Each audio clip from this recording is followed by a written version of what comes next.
Chapter 1297. What did my imperial father say to you? He led her to the pavilion and sat down as he asked. He asked me a few things, like how I met you and such. She smiled and said, I feel that he is not as unreasonable as you say.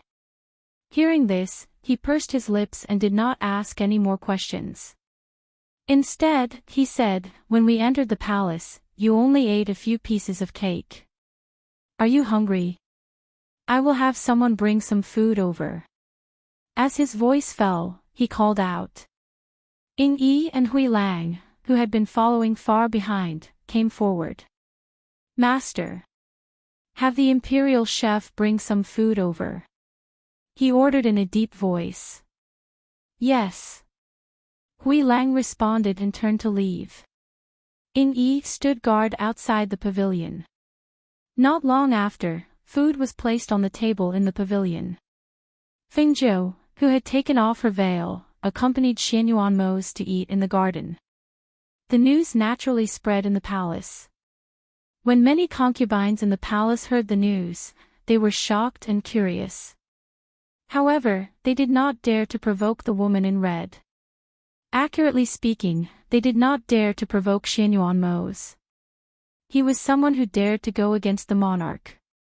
If they went forward, they might be killed at any time and no one would seek justice for them. In the palace, Fengzhou and Xianyuan Mose lived in the same palace. However, they were not in the same courtyard.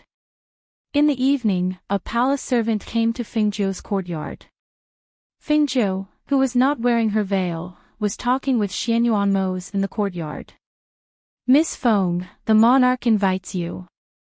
Hearing this, Fengzhou glanced at Xianyuan Mose and stood up, I will be back soon. When she turned to leave, her hand was grabbed by him. I will go with you. The palace servant lowered his head and braced himself. Your Highness, the monarch said that if you follow him, he will keep Miss Feng in the palace for 10 days to half a month and will not allow her to return with you. In fact, the monarch's original words were, if he dares to follow me like a shadow, I'll tell him that I'll keep his woman in the palace and he won't be able to see her for 10 days to half a month. Xianyuan Mose's face darkened when he heard the servant's words. Fengzhou chuckled. It's fine. I'll go take a look. Wait for me here. Why don't you return to your residence first? I'll wait for you here. Xianyuan Mose took a step back, thinking that there shouldn't be any problems. Yes. Fengzhou responded, then followed the palace servant out.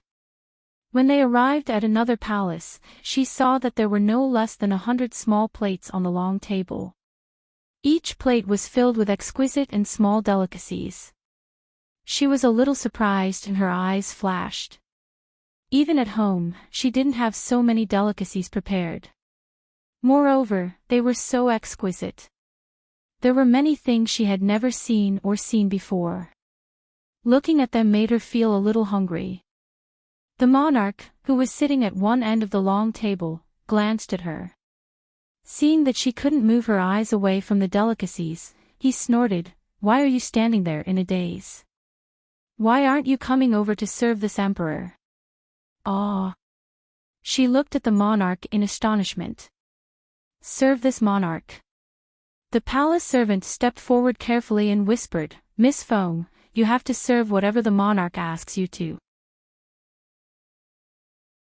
Chapter 1298. Look at the food yourself. He said in a deep voice. Seeing this, Fengzhou glanced at the food on the table and used a larger plate to pick up a few dishes, then try these. She first picked up some light dishes for him to eat, but she saw that he only took a bite of each dish. He moved to another plate and pointed at the pork shoulder in the middle. Pork shoulder, give this emperor some. Okay. She smiled and followed his finger to pick it up. But soon, she realized that he was very picky when it came to food. He only took a bite of each dish, and only the pork shoulder was enough for him to eat 2 pieces. The food on the table was almost untouched. She saw him put down his chopsticks. Your Majesty, here's the freshly brewed spiritual tea. She brought the tea forward. He glanced at her and took a sip. Then, he used the tea lid to gently scrape the tea. His deep voice was dignified. Tomorrow morning, help this emperor collect the flour due to brew the tea. You have to use what you collected yourself and can't let others do it. Okay. She smiled in response. Was he testing her? Seeing that he was Xianyuanmo's father, she would do whatever he said. Seeing that she agreed without hesitation, the monarch didn't say anything else. He just stood up and walked out. Seeing him leave, Fingzhou blinked and looked at the palace servant. Is the monarch going back? He's going back. The palace servant replied with a smile. As soon as he finished speaking, he saw the beautiful woman who had been standing just now casually sit down at the long table. She picked up the food with her chopsticks and started eating. The corner of his mouth twitched and he was a little stunned. She actually dared to sit down and eat the monarch's imperial food. This courage was a little too big. What's on this plate? She picked up a lotus-shaped pastry and asked. Other than some that she picked up and put on the plate for the monarch, the rest of the food was almost untouched. Thus, she sat down and ate. Since it was nothing, it would be a waste if she didn't eat it. This is a lotus cake. It's made from fresh lotus flowers. It's fragrant and has the effect of calming the heart and lowering the heat. The palace servant quickly went forward to answer. Oh. Then what about this? She ate the lotus cake and picked up another one. This is. Fingzhou sat there and ate as the palace servants chatted with her. They watched her eat a lot of food with a great appetite, as if she had come here to eat. Her carefree and casual manner made the guards in the palace secretly glance at her.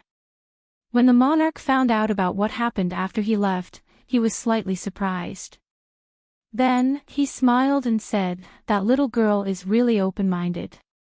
Let her be. He didn't know what kind of family had raised such a woman. It was said that Prince Chishue's hand was swollen, but the doctors couldn't find the cause.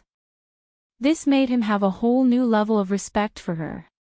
Even Chishue's accompanying doctor couldn't find the reason. It seemed that this woman was really skilled. Xianyuanmo's, who was waiting in the courtyard, couldn't help but smile when he heard that Fingzhou was having a meal there. He felt relieved and went back to his room to rest. It wasn't until the sky darkened that he heard Hui Lang talking to her in the courtyard. He walked out of the room and saw the smiling person. He walked up and asked, "Are you full?" Chapter 1299. What do you want to eat? I'll get someone to make it for you when we get back. He held her hand and tucked her hair behind her ear with one hand. Okay. She smiled and replied happily. Then, as if she thought of something, she asked, "Have you eaten yet?" Master hasn't eaten yet. He's been waiting for you to come back. Hui Lang interrupted. Hearing this, she looked at Xianyuanmo's and asked, "What do you want to eat?" I'll get the kitchen to make some food and send it over. No need. It's fine even if I don't eat. Also, I don't have anything in particular that I want to eat.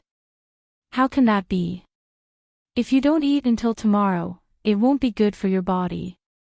How about this? Come with me to the kitchen. Let's go. She pulled him out. When Grey Wolf and Ing Yi saw this, they also followed behind. Because it was already past dinner time, although there were still many things in the kitchen that could be eaten immediately, Fingzhou didn't touch them. Instead, he got Xianyuanmo's to wait for him outside the kitchen. He rolled up his sleeves and planned to personally make some food for him. Master, the ghost doctor is planning to personally make dinner for you. Hui Lang saw that his master kept looking inside and said enviously, I heard that the ghost doctor's cooking skills are actually quite good, but I haven't had the chance to try it. Hearing this, Xianyuanmo's glanced at him coldly. Then, he got up and walked to the kitchen door. He stood there and watched the red figure busying herself. Inexplicably, his heart softened into a ball. He only felt a warm current surging in his heart, filling his heart. At this moment, he only felt that his heart was peaceful.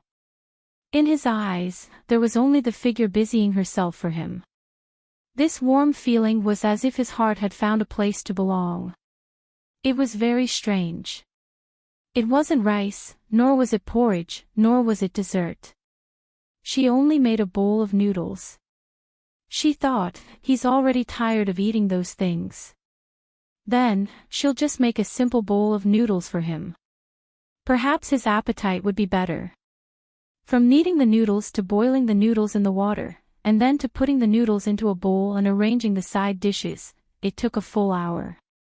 When a bowl of steaming hot noodles was brought to the table outside from her hands, she said with a smile, "Okay, have a taste."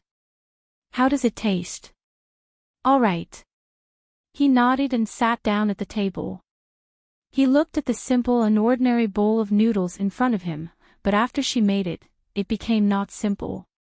There are vegetables, eggs, meat, and green onions. "I'm hungry just by looking at them." Hui Lang rubbed his stomach and looked at Fengzhou in a fawning manner. "Ghost Doctor, you seem to have made quite a lot. Do we have a share in it?" "It hasn't been cooked yet." Hearing that, Fengzhou chuckled. Just as he was about to say yes, Xianyuanmo spoke. "If you want to eat, go make it yourself." "That's mine," he said domineeringly as he picked up his chopsticks and started eating. These were noodles that Fengzhou made for him. Did these two people want to eat them? Think about it slowly. When the three heard his words, they couldn't help but be startled. Hui Lang looked at the bowl of noodles in front of him and asked, "Master, can you still eat after eating such a big bowl of noodles?" Hearing that, he glanced coldly at Hui Lang. Then, he turned to look at Fengzhou and said, "Leave the inside for supper tonight." Chapter 1300. Hui Lang and Ying Yi looked at each other and thought to themselves, Master's appetite is really good. Since Master had spoken, they didn't dare to eat the Ghost Doctor's noodles. However, seeing Master eating with relish, their stomachs couldn't help but grumble. "I don't want to eat the Ghost Doctor's noodles. I'll go to the kitchen to find something else to eat," Hui Lang said as he walked into the kitchen and took out some snacks. Fengzhou couldn't help but smile when he saw this. He sat down at the table and supported his chin with one hand as he looked at the man eating noodles. His heart felt warm and happy. Until he finished the noodles in his bowl, she said, "Let's go for a walk. Let's help with digestion." She held his hand and stood up, saying to the two people at the side, "If you haven't eaten, then quickly go and eat. There's no need to follow. Nothing will happen in the palace." Saying this, she left with Xianyuanmo's. After watching the two leave, Hui Lang sat down at the table and asked, "Ying Yi, do you think the monarch is satisfied with the Ghost Doctor or not?" Ying Yi sat down and said, "Who knows what the monarch is thinking? However, he should be observing her to see if the Ghost Doctor has the qualifications to be the woman by Master's side." Hearing this, Hui Lang nodded and said in agreement, "That's true. Since the monarch is the ruler of Xianyuan Empire and is Master's father, although he doesn't have a good relationship with Master, he definitely won't allow the woman by Master's side to be too weak. If it were any other father, they would find the best and most outstanding woman for their son. They will take care of Master's matters. We don't need to worry about this." Ying Yi said and glanced at Hui Lang sitting opposite him. "Why didn't you take 2 pairs of chopsticks and use your hands instead?" The gray wolf ate a crystal dumpling and reached out its paw to pick up another one. After hearing his words, it paused and continued, "This is convenient. Besides, I forgot to take my chopsticks just now. It's no big deal to make do with it." After saying this, he stuffed another crystal dumpling into his mouth.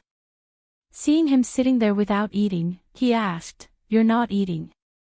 Are you not hungry?" "I'm not a wolf. I eat with my claws." Yi stood up and walked to the kitchen. Not long after, he came out with a pair of chopsticks, a cup of stewed soup, and some snacks. "Why didn't you give me an extra pair of chopsticks?" Hui Lang asked with his eyes wide open. Yi glanced at him. "Didn't you say that it's more convenient to use claws? And I see that you're almost done eating." "What claw?" "This is my hand." He glared at him. After finishing his food in 2 or 3 bites, he stood up and said, "Take your time to eat." As he spoke, he strode away. Yi ignored him and continued eating his own food. The next morning, before the sky was completely bright, Fengjiu left the courtyard and headed for the imperial garden. She did not forget that she had promised to collect dew to make tea for the monarch today. Although this kind of thing could be done by other people, she had been specifically asked to do it. She could only bear with the sleepiness and get up early. She yawned and came to the imperial garden. Looking at the beautiful flowers in the garden and the dew condensed on the petals, she thought for a moment. Did they collect dew drop by drop? If that was the case, then she wouldn't be able to collect enough dew to make a pot of tea even if she spent a few mornings. Chapter 1301. Standing in front of the flowers, she condensed a spiritual aura in her hands.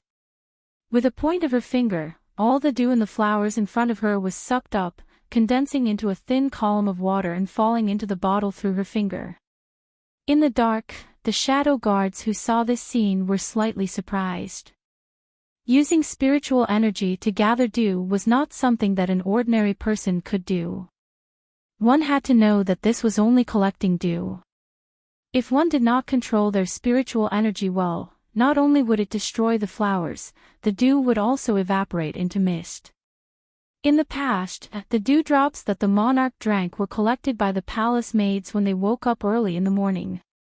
No one had ever tried to use spiritual power to collect dewdrops from the eyebrows and eyes. Moreover, it was successful in one try. When Fengjiu used her spiritual energy to collect the dew, a thought suddenly appeared in her mind. If this dew was added to some spiritual herbs to make a concentrated fragrance pill, would it be excellent? Apart from the fragrance of the dew, it was also a rootless water. If it was used to make pills and medicine, thinking of this, she had the urge to try making pills. However, she knew that it was not good for her to make pills here. She could only suppress this thought. After all, if she made pills, it would be good if she succeeded. If she did not succeed, who knew what would happen and what would happen? She went forward to look at the dew in the bottle. It was less than half a bottle. Thus, she changed to another place and collected the dew again. She used less than an hour to collect all the dew in the imperial garden. She kept a small bottle for herself and took the rest to the palace to find the palace maid from yesterday. "This is the dew. Take it and leave it for the monarch to make tea." Fengjiu gave the dew to the palace maid. She turned to leave, intending to go back and catch up on sleep. This dew. There's so much. The palace servant looked at the full bottles in astonishment. Was this really collected by her? Could it have been mixed with water? Thinking of this, his expression could not help but become strange. It could have been mixed with water. Otherwise, how could she have collected so much in just one morning? Fengjiu glanced at him and knew what he was thinking. Thus, she said, "Don't worry, it's flower dew. It's not watered." As soon as she finished speaking, she waved her hand and walked outside. On the other side, the monarch's sharp eyes moved slightly when he heard the secret guard's report. "Oh? She actually has such ability." "Yes, and she's very skilled," the secret guard replied in a low voice. In fact, he was ordered to keep an eye on that woman. From the forest last time, he could see that she was not ordinary.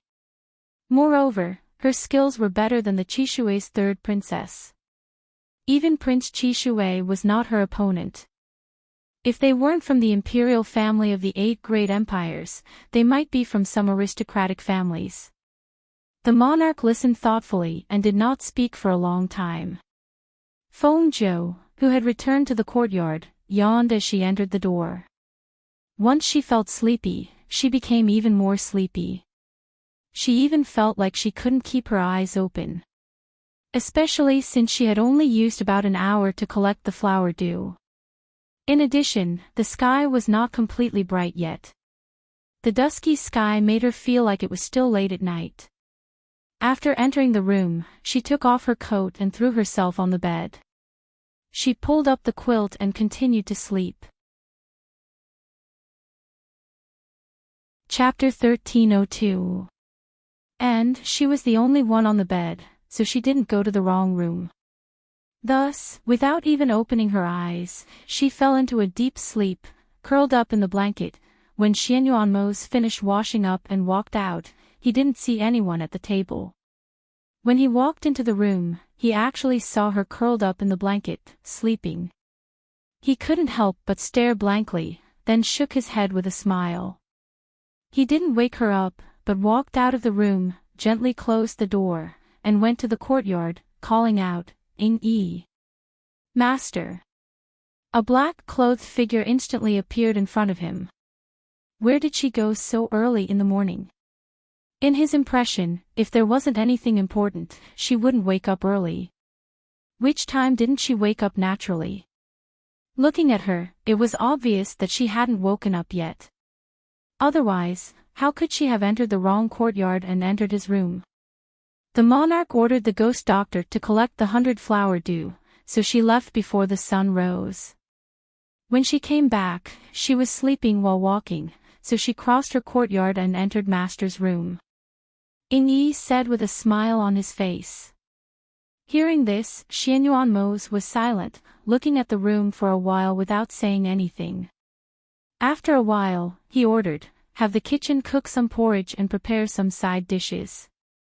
Wait for her to wake up to eat." "Yes."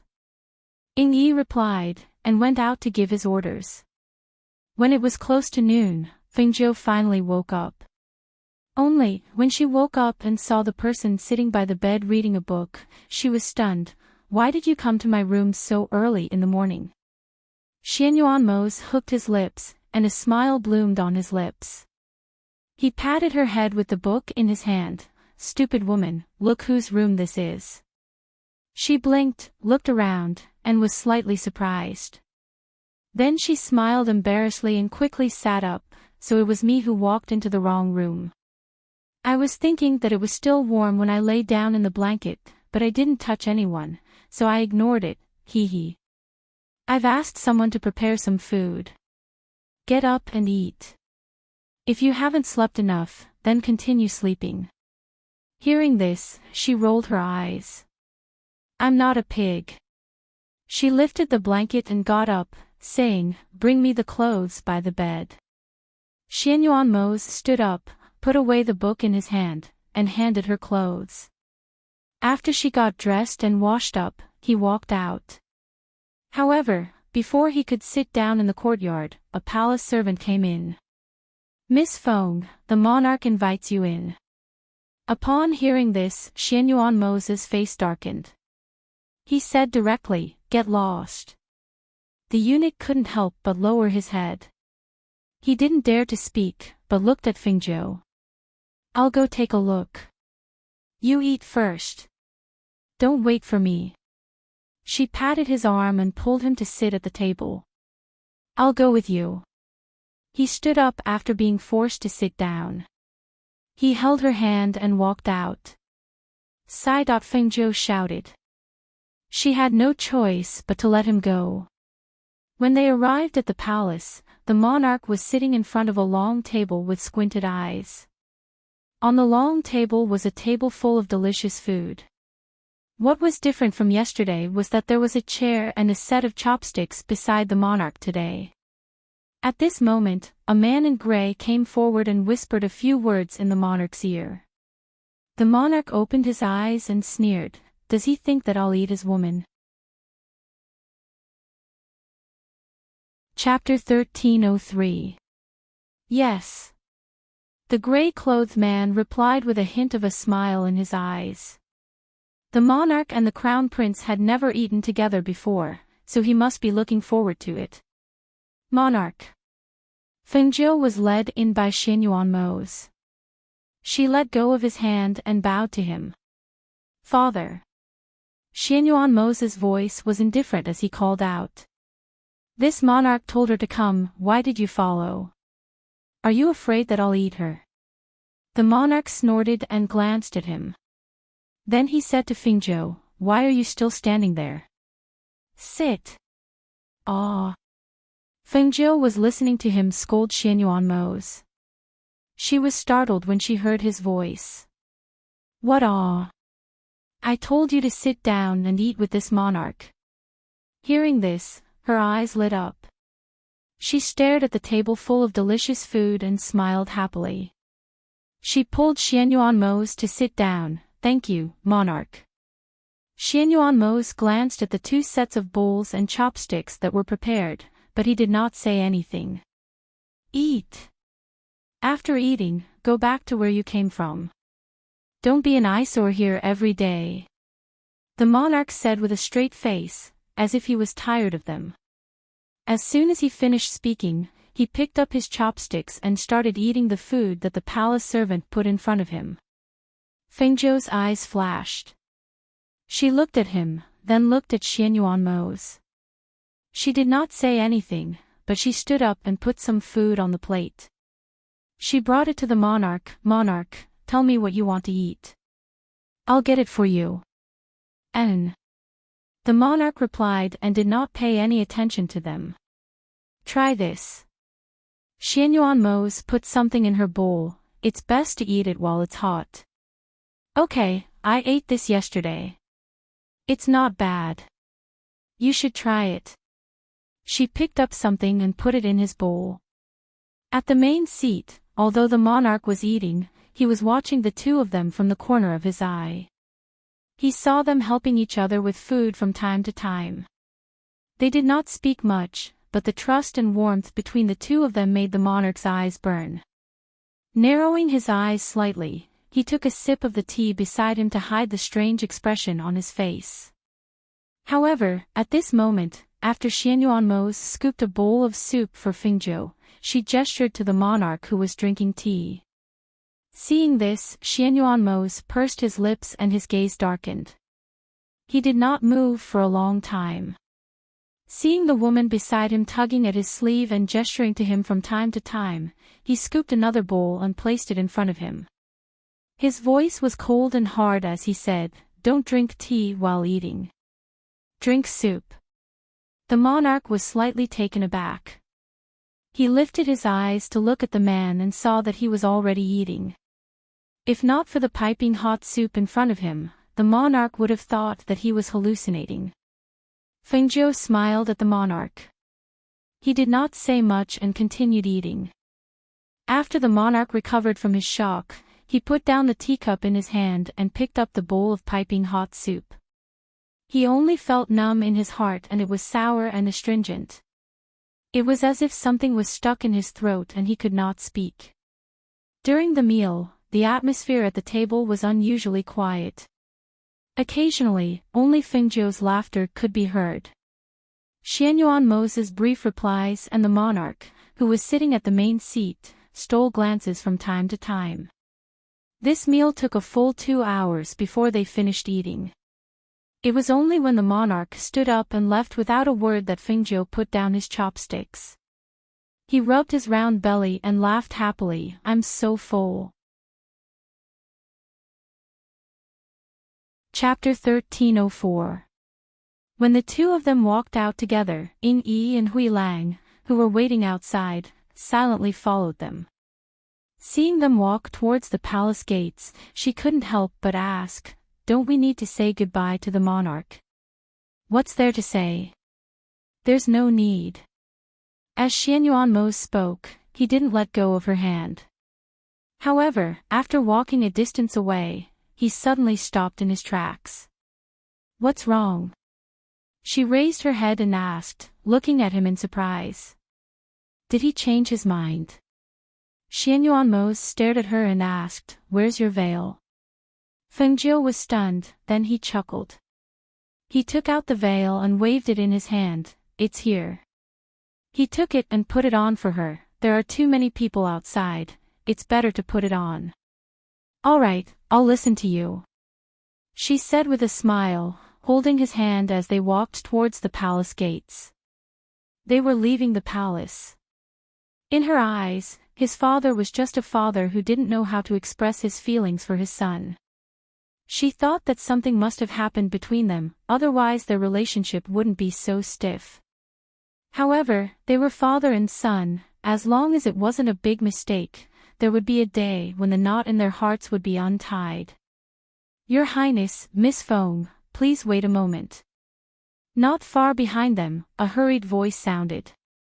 The two of them stopped and turned around, seeing the palace servant that Fengjiu was familiar with quickly running over.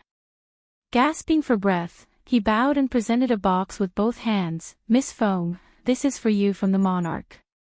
Fengjiu was slightly stunned. He glanced at Xianyuan, then took the box and opened it to see a blood jade. What was different from normal blood jade was that this blood jade was filled with light, as if the light inside was about to overflow. It was very dazzling. Xianyuan took a look and his eyes moved slightly. He said to Fengjiu, "Take it." Hearing him say "take it," she put it away and said to the palace servant, "Thank the monarch for us." "Yes." The eunuch replied with a smile before turning to leave. It was not until they got into the carriage that Fengjiu took out the blood jade and looked at it again and again. "This blood jade is beautiful, but what's inside? It feels like it can move." He took the blood jade from her hand and used his fingertip to force a drop of her blood into the blood jade to recognize it as its master. He then tied it to her waist and said, "Wear this blood jade. Other than being able to help with your cultivation, it can also automatically protect its master." Automatically protecting its master. She was slightly surprised. "Is this a magic treasure?" "A rare magical treasure." Hearing this, she blinked and smiled. "Your imperial father is quite generous." She didn't have anything to give him. "A single blood jade was enough to buy you over." He raised his eyebrows and glanced at her. "Hee, you can't say that." She held his arm and leaned her head on his shoulder. She smiled and narrowed her eyes, saying, "It should be said that I've subdued your imperial father." In response, Xianyuan did not say anything and only reached out to hug her tightly. When the two of them returned to the Fu, the people in the Fu saw their master walking in with a veiled woman in red. They couldn't help but sneak a peek. In the past 2 days, they had been guessing her identity. The people in the Fu had been discussing her in private and felt that it was very novel. Chapter 1305. In the following days, the two of them were practically glued to each other the entire day. When Xianyuan was handling matters, Fengjiu would be at his side tidying up his things, reading beside him, or lying on the soft couch to sleep. The days were warm and peaceful. In the residence, everyone was almost certain that this woman in red would be the mistress of the residence. Until, 2 months later, one day. "Master, Uncle Han is back. He's waiting for you in the study." Ing Yi came in to report, and at the same time glanced at Fengjiu discreetly. Xianyuan responded, and said to Fengjiu, "I'll be back soon." Fengjiu was lying on the soft couch reading a book and eating grapes that Xianyuan had peeled. When she heard Xianyuan words, she responded and continued flipping through the pages of the book. Ing Yi left with Xianyuan, while Hui Lang stayed behind. Looking at Fengjiu who was leisurely reading, he couldn't help but step forward. Master was practically brought up by Uncle Han. Oh. She raised her head and glanced at Hui Lang. This Uncle Han is very special. Even Master calls him Uncle Han. She raised her eyebrows in surprise. I've been in the residence for more than 2 months, why haven't I seen him yet? Uncle Han is in charge of the Black Dungeon. That's the place where mistakes are punished and secret guards are trained. He usually doesn't leave the Black Dungeon unless there's something important. This time, he probably heard the news that the ghost doctor had come to the residence, so he came over. Hearing this, Fengzhou's eyes flashed. Looking at Hui Lang, who was slightly hesitant to speak, her heart trembled slightly, but she didn't care and continued flipping through the book. However, this time, she couldn't really focus on the book. Hui Lang opened his mouth, wanting to say something, but didn't know what to say. In the end, he just closed his mouth. On the other side, in the study. Uncle Han, why are you back? Did something happen over there? After Xianyuan Mose entered the study, he saw the middle-aged man sitting at the table and asked. "Ah, Zay, I heard that a woman of unknown origin came to the manor. Is there such a thing?" The middle-aged man asked. He didn't address Xianyuan Mose as master or young master. Instead, he addressed him by his name as an elder would address a junior. "Uncle Han, her name is Fengzhou. She's not a woman of unknown origin." He sat down at the table and said in a low voice, "I've known her for a few years. She's the woman I love and will be the mistress of the house in the future. I don't want Uncle Han to have any prejudice against her." Uncle Han's face darkened. "Ah, Zay, you've never had a woman by your side since you were young. You don't know much about women. Women are all vain. They only care about your status and everything you have. They don't really love you." "That's enough, Uncle Han." Xianyuan Mose stood up with a dark face. "Thank you for your concern, Uncle Han. If there's nothing else, you should return to the Black Dungeon as soon as possible." As soon as he finished speaking, he flicked his sleeves and strode out. Uncle Han, who was sitting in the study, clenched his fists as he watched Xianyuan Mose leave in a huff. It was as if there was a ball of fire burning in his heart. His gaze darkened and a ruthless aura emanated from his body, making him look extremely terrifying. In the dark, the shadow guards didn't dare to breathe loudly when they saw this. After a while, he stood up and left the study. Only then did the shadow guards let out a sigh of relief. Chapter 1306. However, even though Master regarded Uncle Han as an elder, he would not listen to Uncle Han on this kind of matter. Moreover, in their opinion, Master and Fengzhou were a perfect match. Master, who was usually cold and emotionless, would only show his gentle side in front of Fengzhou. They had never seen this side of him before. They had been by Master's side for so long, but they rarely saw him like this. When they returned to the courtyard, Xianyuan Mose saw that the person in the courtyard seemed to be asleep with a book covering her face. He walked forward and sat down beside her. He glanced at Hui Lang. "Why didn't you get a blanket to cover her?" Hui Lang scratched his head. This subordinate didn't think of it just now. "How about I go get it now?" As he spoke, he quickly walked into the room and took out a blanket to hand to Master. Just as Xianyuan Mose was about to cover her with the blanket, he saw that the book covering her face was removed, revealing a smiling face. "I'm not sleeping." Looking at that smiling face, the anger in his heart dissipated. The corner of his mouth raised slightly. "If you're tired, go back to the room and sleep. It's easy to catch a cold if you sleep here. Then you'll carry me in." She stretched out her hands, directly asking him to carry her. "Okay," he replied.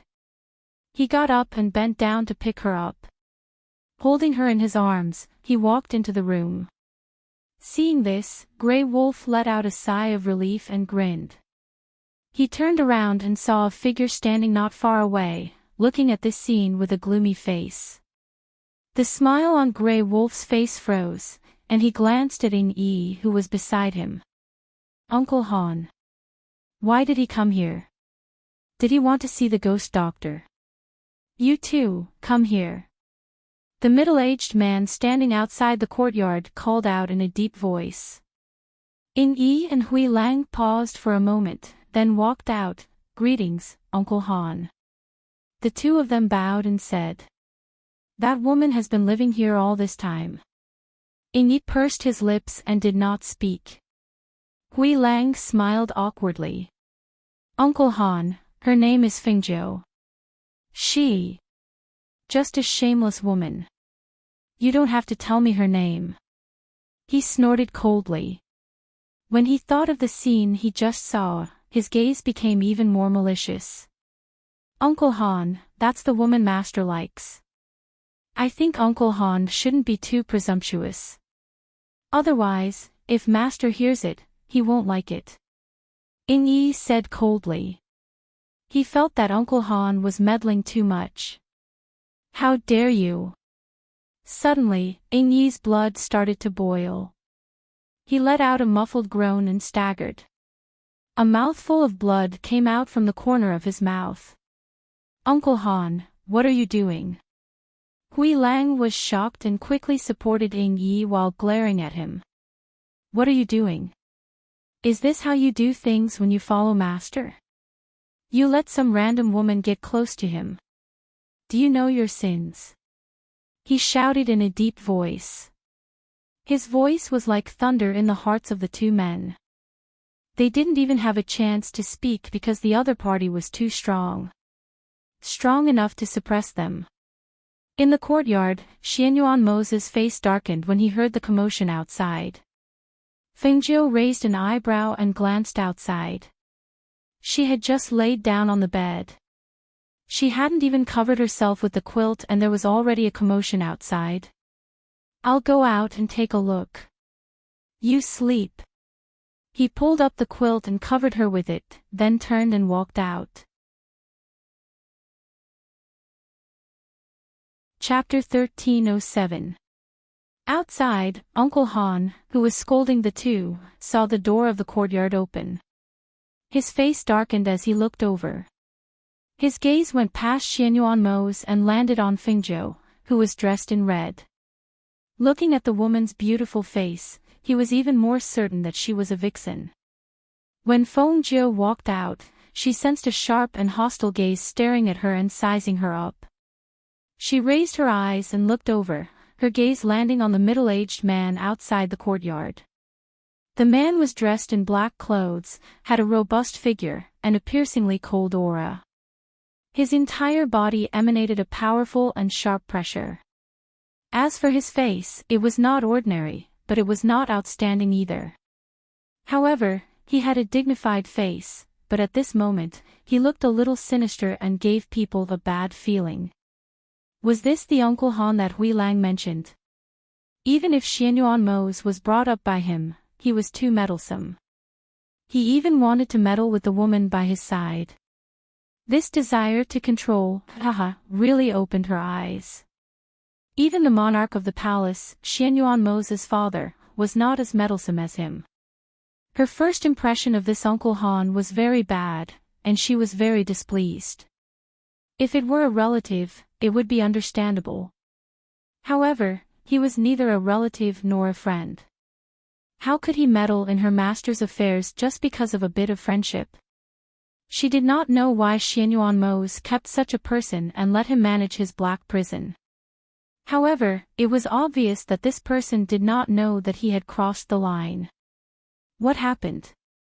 Xianyuan Mo's asked in a low voice.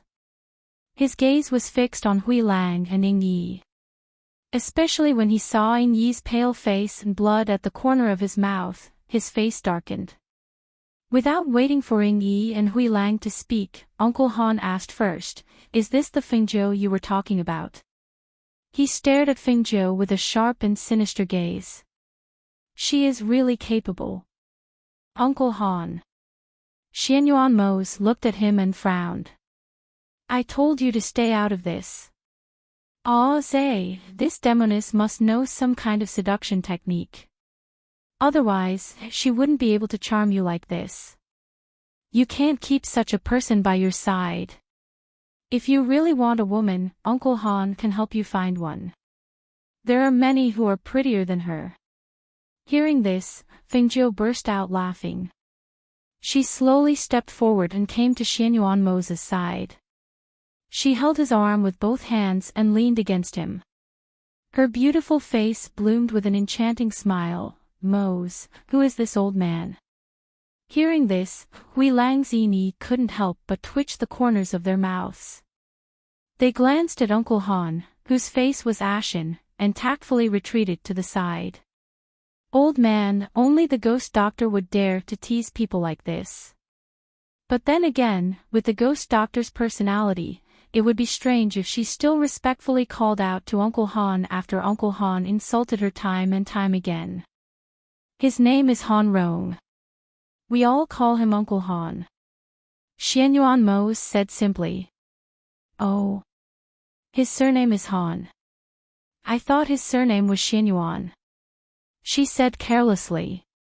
She glanced at the middle-aged man who was clenching his fists in anger. Since he's an outsider, then he's naturally not your relative. If he's not your relative, then he's a servant. How can a servant care about your business? You impudent. Han Rong shouted angrily. But who knew that you're the impudent one? Chapter 1308. She let go of Xianyuan Mose's arm and stepped forward, fearlessly standing in front of Han Rong. Her eyes were as cold as frost, and with a frightening aura, she berated, You're just a servant. Who gave you the right to be so presumptuous in front of your master? You're just an outsider. What right do you have to speak here? Han Rong was so angry that his face was ashen.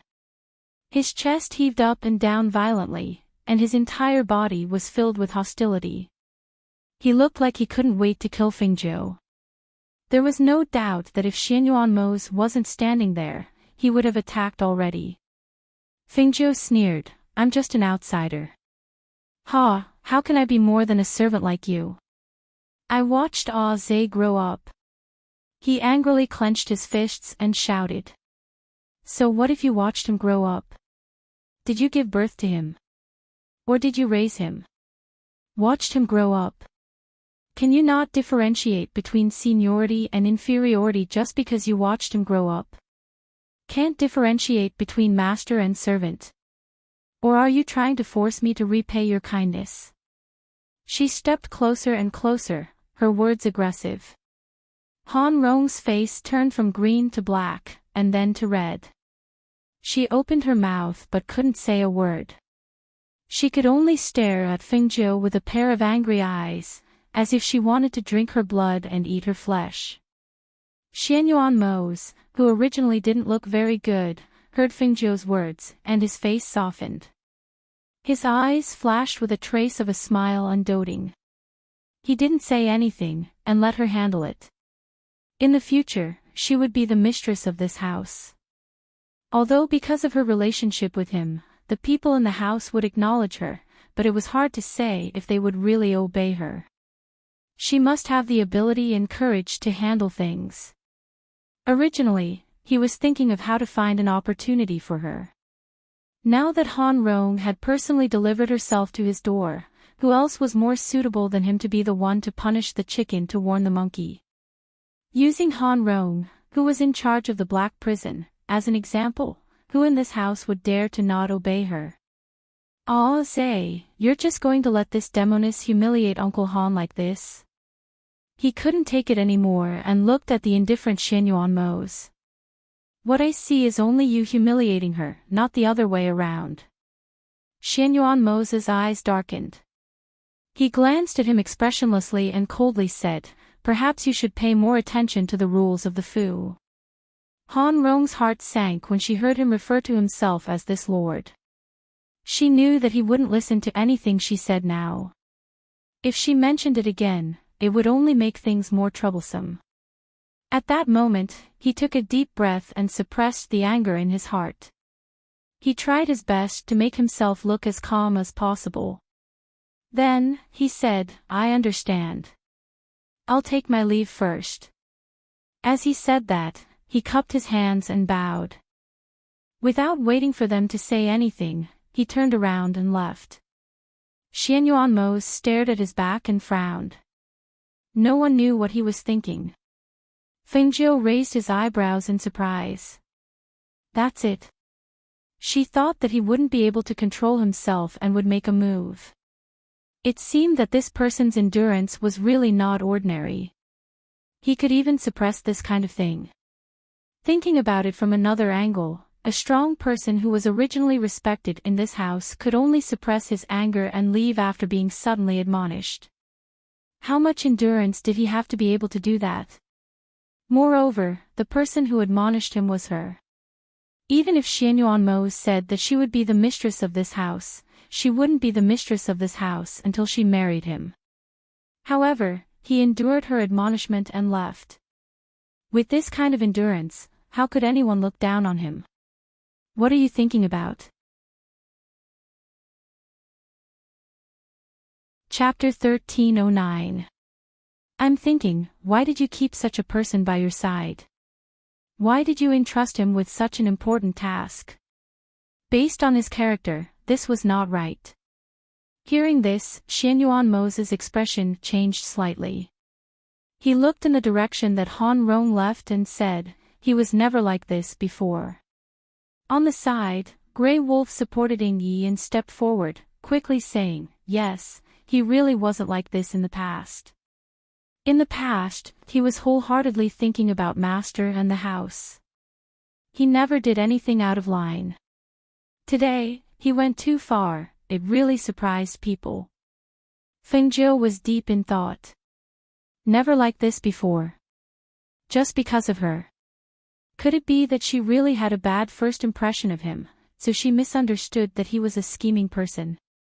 Hui Lang, helping Yi to get treated. Xianyuan said. Yes. After replying, he left with Ying Yi first. Xianyuan held her hand and said, there are many people in the manor, and many of them are stronger than you. They will acknowledge you because of your relationship with me, but whether they accept you or not, it's up to you to decide in the future. Speaking of this, he smiled and said, you handled today's matter well. You should be ruthless and don't have any scruples. Hearing this, she sighed and frowned with a look of disdain. I haven't married you and you're already so troublesome. I have to reconsider whether I want to marry you or not. Saying this, she pulled her hand back and turned to walk into the courtyard. Xianyuan was startled and stunned for a moment. He chased after her anxiously, you promised me, you can't go back on your words. She looked at the sky and thought for a moment. Then, she pursed her lips and refused to admit it. Did I? When did I promise you? Why don't I remember? You must have remembered wrongly. Fengjiu. I'm here. She smiled slyly, you know that I hate troublesome matters. Moreover, I'm not as strong as the people in your manor. If someone bullies me in the future, I won't be able to beat them. So, after thinking about it, I'll forget about it. I'll protect you with me here. He said seriously, moreover, my people won't offend their superiors. Hearing this, she waved her index finger in front of him, don't say it's so early, it's hard to say. Moreover, I heard that men are different before and after marriage. I'm starting to worry. I'm only 17 or 18 years old, in the prime of my youth. There's still a lot of time, I can't get married so easily. You're not young anymore. As he spoke, he glanced at her chest. The place that should be big has also grown. Hearing this, Fengjiu rolled her eyes and snorted, where are you looking at? What are you looking at? Xiaojiu, how about this? Let's pick an auspicious day and I'll send the betrothal gifts first. How about it? Nothing much, I have to reconsider. What's more, there's still a 10-year agreement between you and me. She snorted. Looking at his anxious expression, she found it somewhat funny. Thinking about it, I've been here for a few months. I'll probably be leaving in a few days. She looked at him and said, after I leave, you don't have to specifically ask about me. When it's time to appear, I'll appear. Hearing this, his brows furrowed. Are you planning to hide? Actually, if you have anything to do, you can tell me. I'll help you solve it. Chapter 13:10. A woman who relies on a man too much will become nothing in the end. She doesn't like to rely on others. She wants to be able to make her own decisions and deal with her own problems. Even if she is in the 8 great empires, she hopes that one day, her power will spread to this side. Her people will spread to every corner of the 8 great empires. She only needs to give the order and all the heroes will rush over. Thinking of this, her eyes flashed. She feels that this will come true. She wants to have this kind of power, not to dominate the world or anything. She just wants to have enough power to protect people who want to hurt her country and her family. A man wants to become strong and dominate the world to become a Jizun cultivator. A woman wants to become strong and become a Jizun cultivator. She wants to become strong and become a Jizun cultivator. She wants to have great power, but it is only to have the power to protect the people she wants to protect. To a woman, dominating the world is not very attractive. Even for her, her life goal is not that. Therefore, when she heard Imo-chan say that she will become the ruler of the world, she only laughed it off. That is impossible, because she only wants to live a simple life. She wants to have enough power to protect the people she wants to protect. She wants to live with the people she likes, have a few children, watch the children grow up, watch the clouds move by, watch the sunset and the rosy clouds rise and fall together. Shin Yuanmo saw the determination in her eyes and didn't say anything more. He only said helplessly, all right, if there is anything you can't solve, you can help me. Also, when you leave this place, where are you going? She should at least let him know, right? Otherwise, how am I going to find her? Hearing this, she looked up at him and laughed softly. I'm not telling you. With that, the red figure quickly ran away. Looking at her figure running into the room, he shook his head and sighed. It is said that only women and villains are difficult to deal with. He finally experienced this today. Especially, from the first time he met her, he knew that this woman was as cunning as a fox. Her temperament was even better than most women. Even he had suffered many losses at her hands. However, this time, she seemed to be more well-behaved. She only stayed by his side all day and didn't think of any other tricks. He thought that she had changed. So she was waiting for him here. On the other side, Han Rong, who had returned to her room, was so angry that she smashed the table. When she thought of the previous scene, she felt a fire burning in her heart. The fire was getting bigger and bigger, and she could not suppress her anger. Demonis. She wanted to be the mistress of the mansion. I, Han Rong, will not let you do as you wish. He clenched his fists, the veins on the back of his hands bulging. The news of Fingzhou scolding Han Rong spread quickly in the mansion. Some people were shocked. After all, Han Rong's status in the mansion was not low. Even the master usually called him Uncle Han. Fingzhou dared to scold him in front of the master?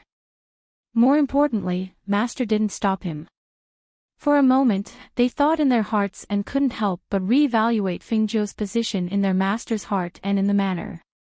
The days seemed to pass peacefully as usual. However, a few days later, when Han Rong brought 4 beautiful and voluptuous women to the main courtyard, many people were slightly surprised. Chapter 13:11. In Yi and Hui Lang, who were standing guard outside the main courtyard, saw him come in with 4 women. They couldn't help but look at each other. One of them blocked the entrance while the other went in to report. Because the door wasn't closed, Hui Lang went in directly. He poked his head inside, but didn't see Fengzhou's figure. He hurriedly lowered his voice and said, "Master, Uncle Han brought 4 women here. They're all like this." He even twisted his body and drew a line in front of his chest with his hands, showing off their exquisite and voluptuous figures. Xianyuan Mo's face darkened. He glanced at him and then looked at Fengzhou, who appeared behind Hui Lang.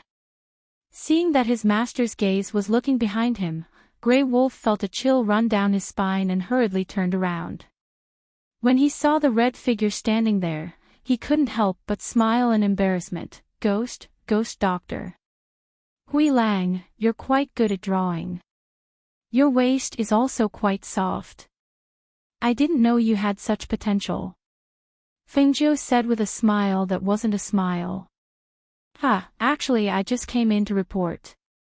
That, I'll leave first. He smiled stiffly and left. Beauties, there are 4 of them, and they're all voluptuous. Aren't you going to take a look? She glanced at the man sitting at the table. I'll just send them away. He didn't want to go out at all. He knew that this woman's jealousy was very strong. If he really dared to leave this woman by his side, she could pack up and leave at any time. He didn't dare to take this risk. He reached out to pull her, but saw that she avoided him. She glanced outside and said, "How can that be? Delicate and voluptuous beauties.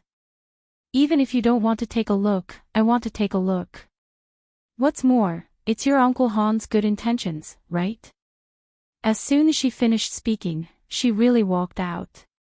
Seeing this, he helplessly sighed and could only follow. "Uncle Han, without Master's permission, you can't enter. You should know."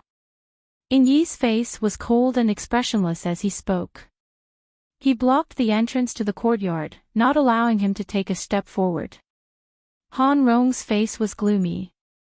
She glanced at Yi and didn't say anything, because the people in the room had already come out. "What are you doing?"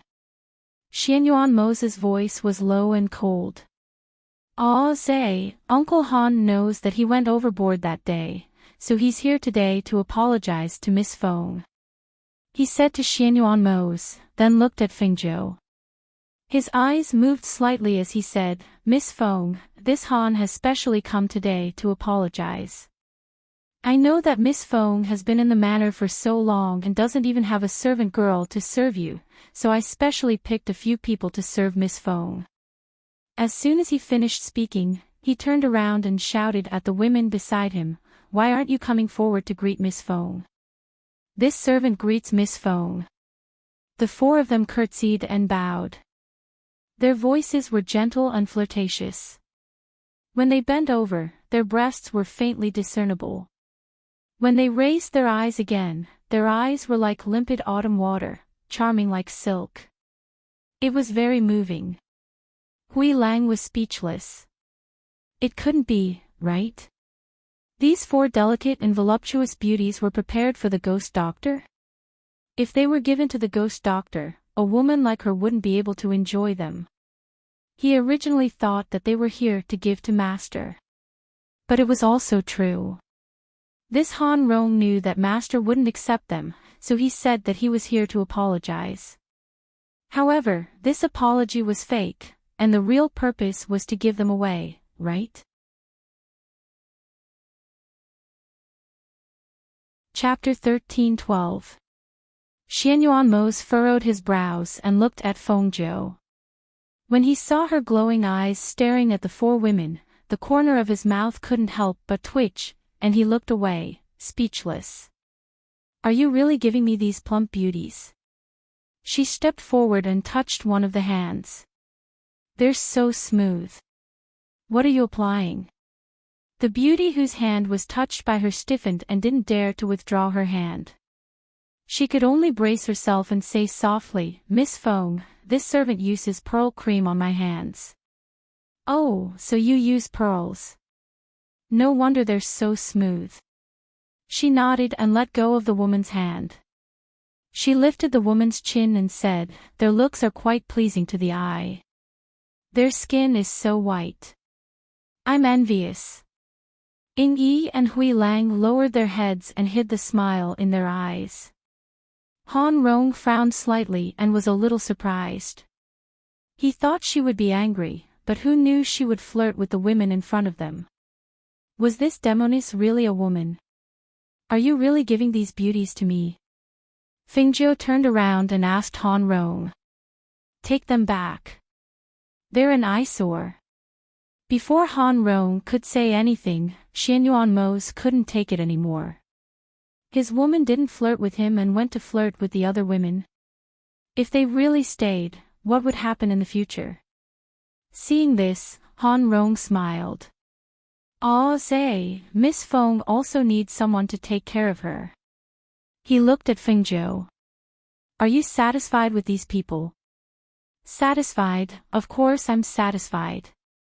But since you're giving them to me, then they're my people, right?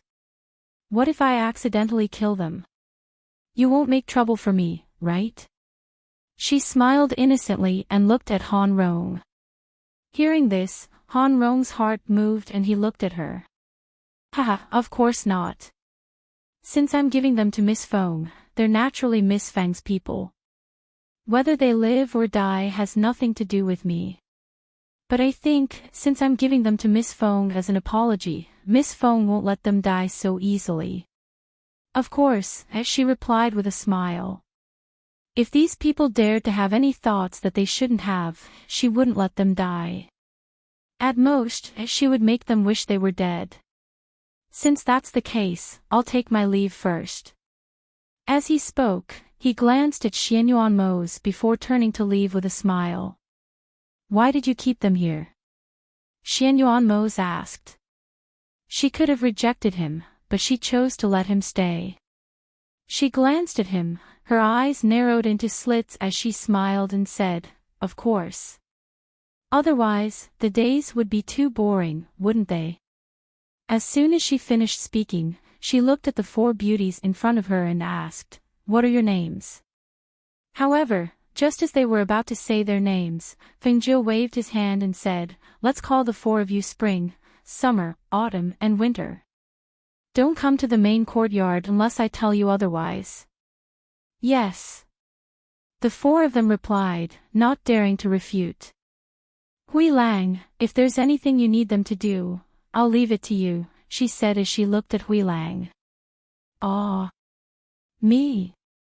He paused and looked at the four women. He scratched his head and thought for a moment before saying, "All right then. You guys go and fetch water first. Fill up all the water tanks in the backyard." "Yes." The four of them replied and bowed before heading to the back. Chapter 13:13. I remember that the water in the back courtyard is from the spring water in the back mountain.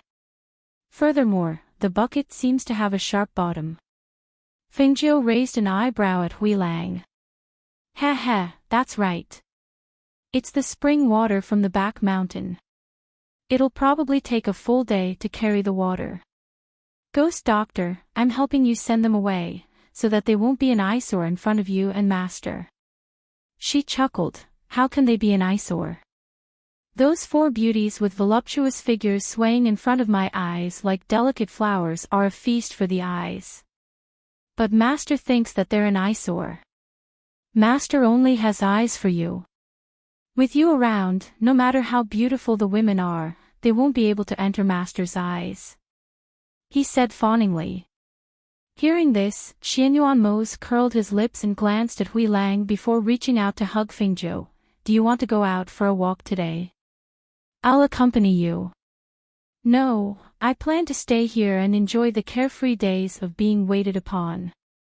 She turned and walked inside, lying down on the soft couch. She said to Hui Lang, let 2 people carry the water. Call 2 more back to massage my feet and serve me closely. Hearing this, Hui Lang glanced at Master and said, okay. He rushed to the back courtyard and called the 2 women back. Where did Han Rong call you from? Fengjiu rested her head on her hands and looked at the 2 women kneeling to massage her legs. Replying to young miss, we were transferred out from the beauty pavilion. The 2 of them replied in unison. Oh. There's a beauty pavilion here. She glanced at Xianyuan Mose and asked with a faint smile, you've never been there before? No. Xianyuan Mose said. Seeing her squinting comfortably and being served by 2 women, he said, I'll go to the study to take care of some matters. I'll be back later. Seeing him leave, Fengjiu raised his eyebrows and glanced at Hui Lang. Is your master running away? How could that be? Hui Lang smiled embarrassedly and retreated outside. Fengjiu snorted and stopped talking. He closed his eyes and went to sleep. At this time, when the 2 women saw that she had fallen asleep, they quietly sized her up. Today, when they came over, they all lowered their heads and did not dare to look at her directly. Now that they saw her, they could not help but be surprised by her beauty. Even among the hundreds of beauties in the beauty pavilion, none of them could compare to her. It was no wonder that the Yamo lords took a liking to her. They had heard that their master, who had never been close to women, doted on a red-clothed woman very much and treated her as a treasure in his palm. Seeing her today, they couldn't help but envy and yearn for her.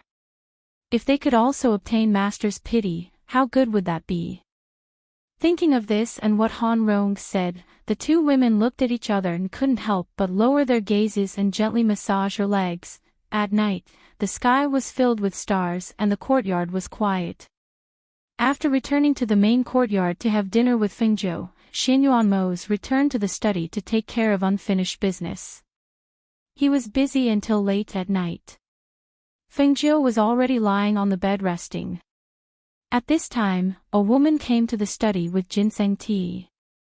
However, before she could enter, she was stopped by Ying Yi. Go back. Ying Yi lowered his voice and said coldly. Chapter 13-14. Hearing this, Ying Yi glanced at the woman and guessed Fengjiu's intention. Thus, he pushed open the door and said, Go in. Thank you, guarding. The woman was delighted. She gently bowed and walked inside with the ginseng tea. After the woman entered, Ying Yi glanced at the roof and stood guard outside the door as if he didn't know anything. At this time, on the roof of the study, a red figure was squatting there, looking down with interest through the small skylight. Compared to her leisure, Xianyuan Mose's face was dark. Thinking of what the woman who came in through the window said to him, he felt a headache coming on. What did she say? She wanted him to cooperate with her. She wanted to see if she could make a move on those women, so as not to hurt the innocent. He didn't know if he should be happy that she trusted him or angry that she used him to test those women. Master, this servant has brought the ginseng tea. A coquettish voice rang out, causing Fengjiu, who was on the roof, to tremble and her eyes to shine. This voice was much more coquettish than talking to her. Did she really want her man? Ha ha ha, she had guts. Then don't blame her for being impolite. She glanced downstairs and saw Xianyuan Mose sitting upright and closing the things on the table. When she saw the unconcealable joy on the woman's face, she couldn't help but chuckle softly. When the sound reached the study downstairs, the woman was shocked and her face instantly paled. She hurriedly looked up and saw the red figure sitting by the little skylight above. Ah! She cried out in alarm and her legs went soft. She was about to throw herself at Xianyuan Mose when she was pushed away by a force and flew out of the study. The night is good. Handsome man, do you want to come up and admire the moon? She sat cross-legged and touched her chin with one hand. She looked down at Xianyuanmo's with a smile. Actually, I won't be jealous if you take advantage of that woman. Just don't let others take advantage of you. Hearing the first sentence, Xianyuanmo's lips revealed a smile. He thought that this little woman finally understood and knew to invite him to admire the moon. Who knew that the next sentence would directly cut off his thoughts? Sure enough, she was still so unreliable. He walked out of the study with his hands behind his back and glanced at the woman who had fainted from fright. He had send someone to take her away. Then he tiptoed and jumped onto the roof of the study and slowly walked towards the red figure. Fingjiu blinked her eyes and admired the black figure walking under the moonlight. Looking at the godlike handsome figure exuding the charm of a mature man, she couldn't help but narrow her eyes.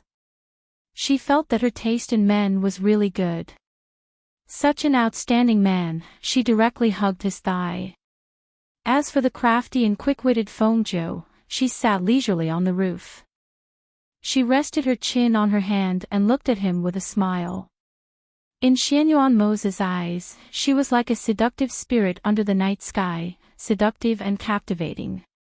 Handsome man, smile. The teasing words came with a smile, breaking the romantic and mysterious atmosphere. Xianyuanmo, who heard her words, couldn't help but smile helplessly. Such a good atmosphere, can't you say something normal? Chapter 13-15. For example, you can express your love for me to me. He revealed a smile and sat down beside her. He reached out his hand and naturally pulled her into his embrace. Who knew that he would be greeted by her elbow? N. He groaned, "You're murdering your own husband." Aw. Does it hurt? I'm sorry, I definitely didn't do it on purpose. I'll help you rub it, she said with a smile and reached out her hand to rub his chest. A pair of small hands rubbed his chest. Xianyuanmo only felt his breathing quicken and a fire in his body. He immediately grabbed her hand and gritted his teeth as he said, "Don't light the fire." Light the fire? No. I didn't light the fire. She glanced at him and saw that his face was a bit uncomfortable and his body was slightly stiff. She couldn't help but curiously blink her eyes. She looked up and down and was a bit stunned. Your self-control is like this? Xianyuanmo only felt the fire in his body burning even more fiercely, especially when this woman actually glanced at his lower body in front of him. That gaze was like a fuse, making him almost unable to hold it in. However, a certain person didn't know it and actually continued to tease him. Your body seems to be a bit stiff. Could it be that you're too tired? How about I help you massage your shoulders? And, just like that, Fengjiu quickly stood up and excitedly came to his side to massage his shoulders. Relax, relax, don't always tense your body. When he heard that, Xianyuanmo let her be. After taking a deep breath, he calmed the fire in his body and gradually relaxed his body. He felt that pair of small hands pressing on his shoulders. Time and time again, the strength was neither light nor heavy. It was gentle and slow, and it was very comfortable. Yes, just like that. Relax is right. She smiled and narrowed her eyes, a trace of slyness flashing through her eyes. She first loosened his shoulders and then massaged his temples. It was only because of her that he could be so assured to give himself to her and let her massage him at will. If it was anyone else, he would never give his back to someone he didn't trust, let alone a fatal head. How is it? Is it comfortable? She asked with a smile. Yes, it's comfortable. Not only was it comfortable, but he also felt that all his fatigue had disappeared. The night breeze was cool, and he had the company of someone he cared about. She was also helping him massage. This feeling made him feel comfortable both physically and mentally. That's right. This is a special finger technique. There are acupuncture points. I can't just press them randomly. She chuckled and pressed from his head up to his neck. She pressed a little, all the way down to his back and to his waist. She only felt that when her hand pressed down on his waist, his body stiffened. His originally half-closed eyes also opened, and a ball of fire leaped up in his eyes once again. You have to massage your waist if you sit for too long. Otherwise, it will be sore in the future. As soon as she finished speaking, he hugged her from behind and carried her to the front. She lay on his lap. She blinked and looked at him. She noticed that his gaze was getting darker and darker. He stared intently at her red lips. His throat moved up and down, and his face gradually lowered. Seeing this, she reached out to hold his face and looked at him attentively and seriously. Under his expectant gaze, her red lips parted slightly, and her voice came out with a trace of a smile. Chapter 13-16. Xianyuan Mo's lips twitched when he heard those words that spoiled the mood.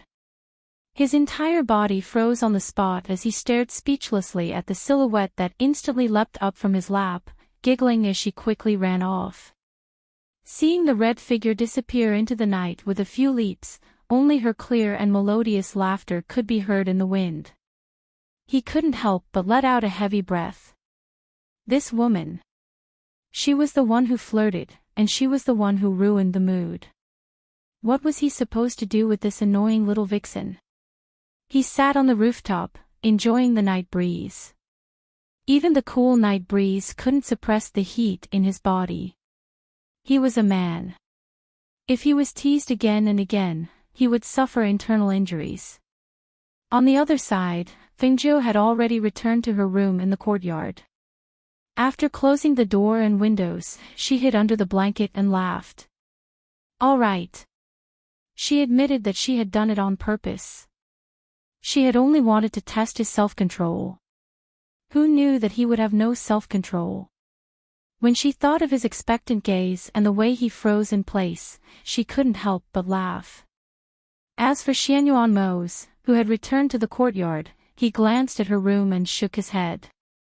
He went into his room and ordered someone to prepare some water for him to soak in. The next day, the tranquility of the morning was shattered by a piercing scream. Ah! The scream traveled from the rear courtyard to the front of the main courtyard, startling everyone in the front and rear courtyard awake. Of course, there was one exception, Fengjiu, who was sleeping with a blanket over her head. She acted as if she hadn't heard the scream. She turned around and pulled the blanket over her head. She didn't even try to find out what was going on. She didn't need to be curious to know what was going on. After all, it was her doing. Of the 4 women, 2 were keeping watch in the outer room of Fengjiu's room. They were there to wait on Fengjiu to see if she needed water. As for the other 2, besides the one who had been brought back last night, the other was also in the rear courtyard. When the piercing scream pierced the sky, the 2 women in Fengjiu's room saw that Fengjiu wasn't moving. They walked out quietly and were about to go to the back to see what was going on when they saw Xia rushing over. Oh no, oh no, oh no. I don't know what happened to Dong her. When she woke up this morning, she gasped for breath, her face full of shock. What happened to her? They knew. Last night, when Miss asked them who was going to deliver the ginseng soup to their master, they were hesitant. Dong her was the only one who stepped forward. However, she was carried back. Her injuries weren't serious, but they weren't light either. I've become fatter. Was when she woke. When they heard this, Spring and Autumn were shocked. They looked at each other.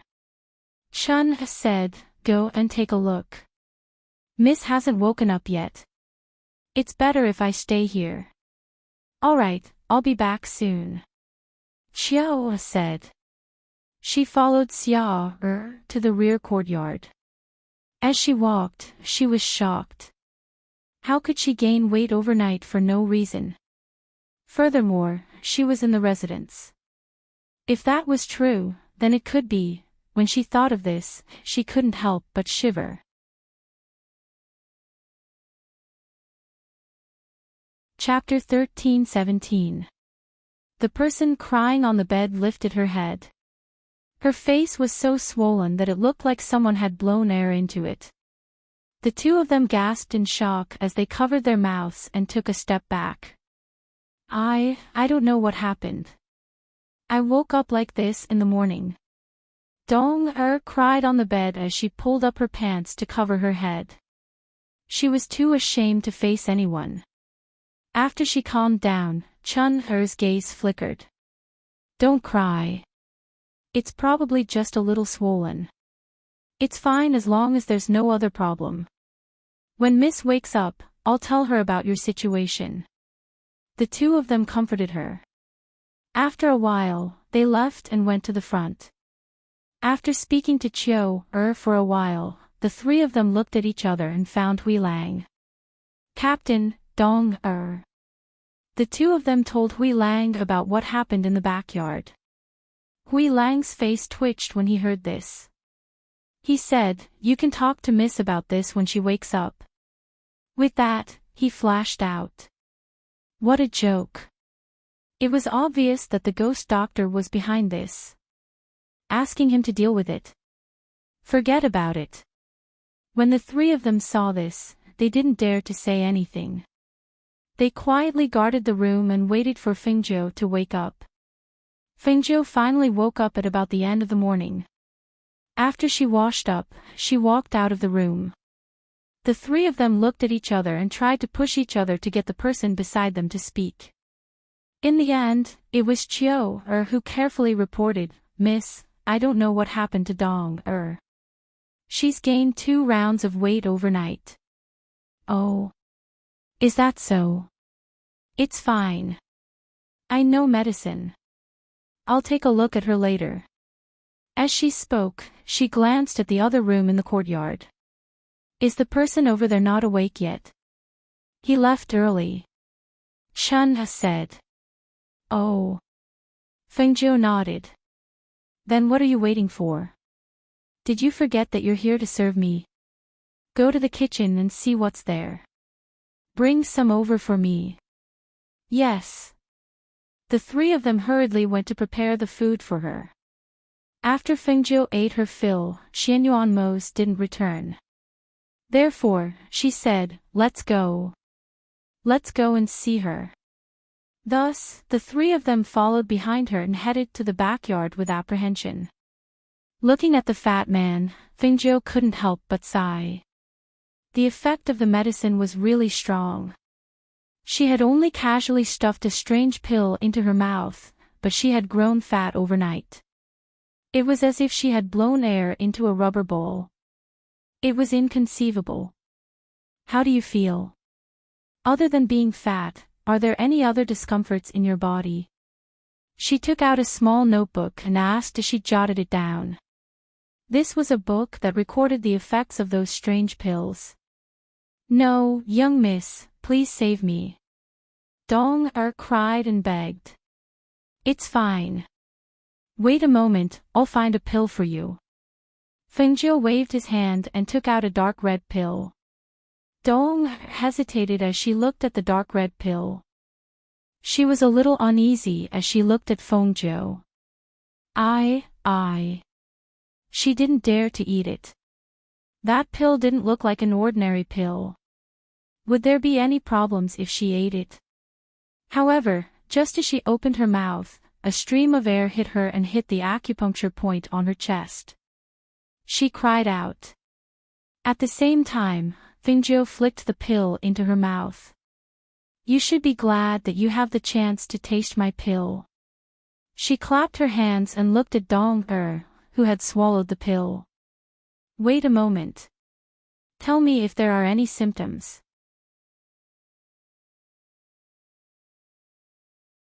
Chapter 13:18. Was it because they approached him with ulterior motives that they ended up as test subjects? No, that wasn't it. She didn't directly use the medicine on the four of them. She only used it after Dong-er gave them the ginseng soup. As they thought of this, the other three lowered their heads nervously. At this moment, Dong-er's face turned pale as she thought of the same thing. She suddenly cried out in pain, and her entire body rolled on the ground as she spun around. Her painful cries continued to come out of her mouth. Her originally fat body was visibly slimming down at this moment. However, she was still slimming down. Her hands and feet were on the ground, and she was squatting like a wild beast. She cried out, and her fat body was actually squatting and jumping on the ground like an animal. Following this, her face started to change. She turned from a human to a cat and a tiger.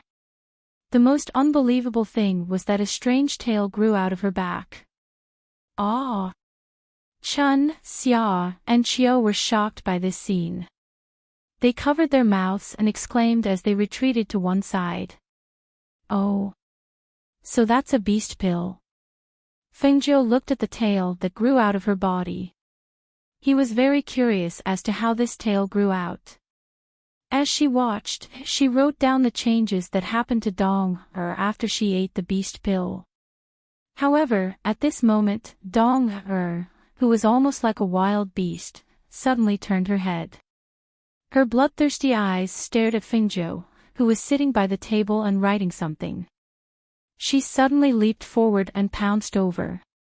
Her sharp claws, which had evolved from her mutation, were filled with a murderous aura as they clawed at Fengjiu's neck. Hiss! No! The three girls gasped. When they saw that she was attacking Fengjiu, they couldn't help but exclaim. They wanted to stop her, but because they had retreated to one side, and because Dong-er pounced forward at an extremely fast speed, they could only watch helplessly for a moment. However, when they saw that Fengjiu, who was writing something in the small book, lifted his eyes and swept his sleeve. A powerful air current that could be seen with the naked eye surged out and sent Dong-er flying. The three of them were even more shocked. The four of them had come from the beauty's house. Apart from their stunning looks, their abilities had already reached the Aurus Core stage. However, Dong-er, who was also a Aurus Core stage cultivator, was sent flying by the nonchalant Phoenix 9. Just how strong was she? Could it be that her strength was above the four of them? As they thought of this scene and looked at Dong-er, the three of them were shocked. If they did what haunt, would they end up like Dong-er, and become pill testers? Suddenly, they remembered what she and Han Rong had said. She said that she wouldn't let them die so easily. So, this was what she meant. Ao. Dong-er howled like a wild beast as she crashed to the ground. Just as she was about to get up and pounce forward again, she was suppressed by Fengjiu's aura, and was unable to get up. She walked forward and curiously felt her pulse. Then, she touched the strange tail that grew out of her back. As she touched the tail, she muttered to herself, "How did you grow a tail?" It actually became a beast pill. That's weird. Just as she was thinking, she heard a thunderous roar from outside. Witch! Come out! Is this your doing?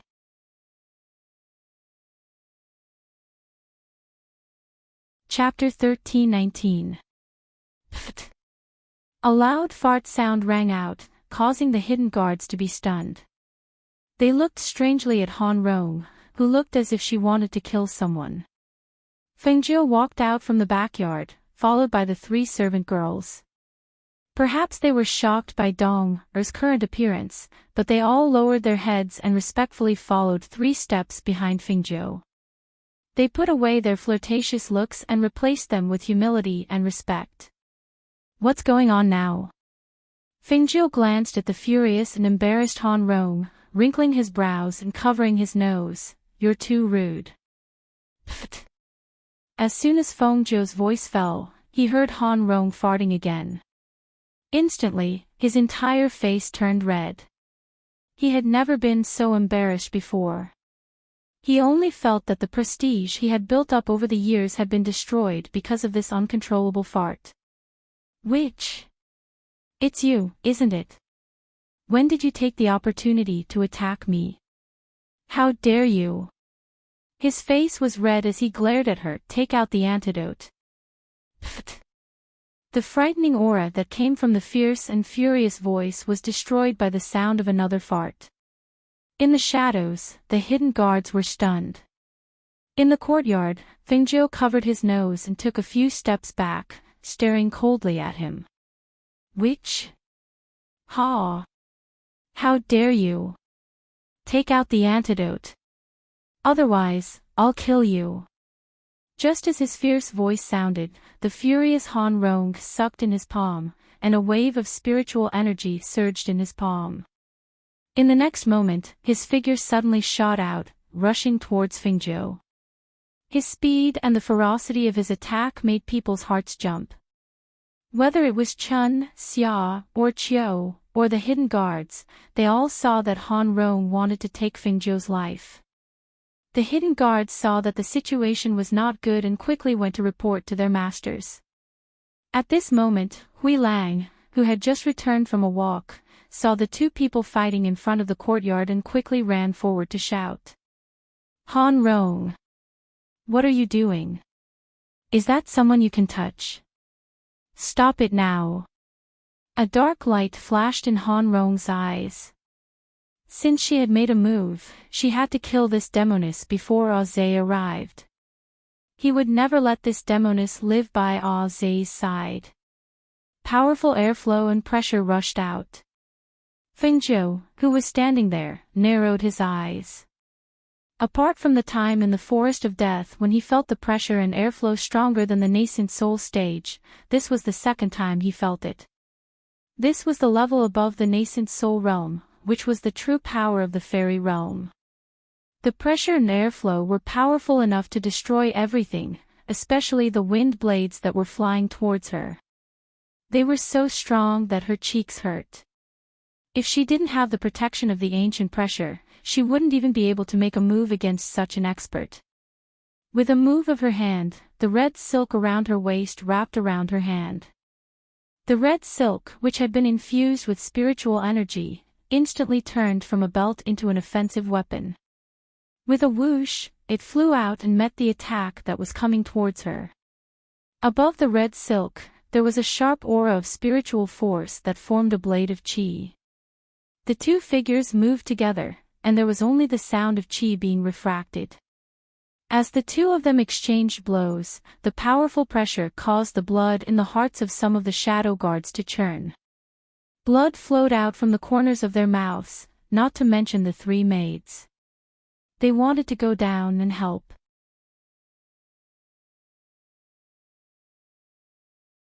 Chapter 13:20. Bang! After Han Rong dodged the attack of the red silk, he flipped his palm and condensed a sharp ice blade in his palm, attacking Fingio.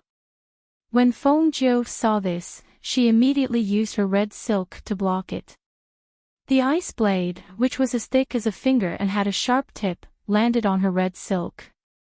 When it was wrapped by her red silk, a flame surged and instantly melted the ice blade into water droplets that fell to the ground. Demoness! So you're practicing a fire-based technique.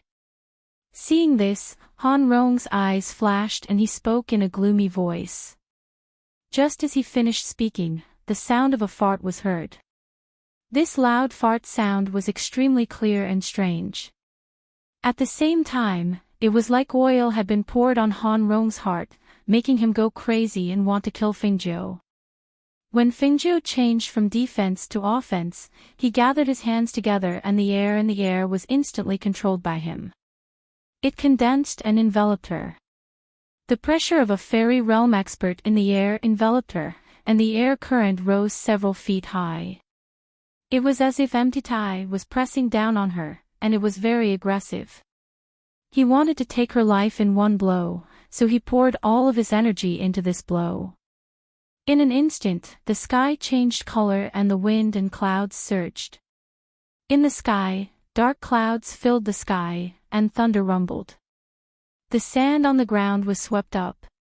In a few breaths' time, in the dark clouds in the sky, a strong spiritual energy sucked up the sand on the ground and condensed it into a giant sand dragon. Vaguely, the giant sand dragon was like a whirlwind, and the dragon's tail was swaying below. It became bigger and stronger. Hiss. What's that? Heavens! Isn't that the Crown Prince's residence? Why is there a sand dragon stirring in the sky? Look! The sky above the residence has changed color. Is this a fight between two experts? Hiss! Who dares to fight in the Crown Prince's residence with no regard for their lives? They even condensed such a powerful sand dragon. Are they trying to kill someone? The scene in the sky above the Crown Prince's palace shocked everyone in the city. Some families even thought that something big had happened and sent people to investigate. Even in the palace, the monarch furrowed his brows when he heard about this.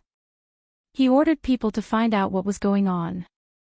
And in the study of the manor, Xianyuan Mose had rushed to the main courtyard after hearing the report from the Shadow Guard. Halfway there, he was also shocked by the powerful and frightening dragon of flying sand in the sky. Damned Han Rong! His face instantly turned ashen. His deep black eyes contained a monstrous fury as he flew towards the main courtyard. There was a trace of fear in his heart. If she was injured in his residence, how could he forgive himself? Han Rong! If he dared to hurt him, he would definitely not let him off. Fengzhou's hands froze as he looked at the flying sand dragon stirring in the sky with some shock. It turned out that such a strong pressure and air flow was really frightening. It turned out that when a fairy realm expert attacked, if he wanted to kill someone, he would have such a strong explosive force. At this moment, she could even feel the aura of death rushing towards her. Even though her body was protected by the ancient pressure, the blood in her body was also stirred up, and her breathing was slightly chaotic.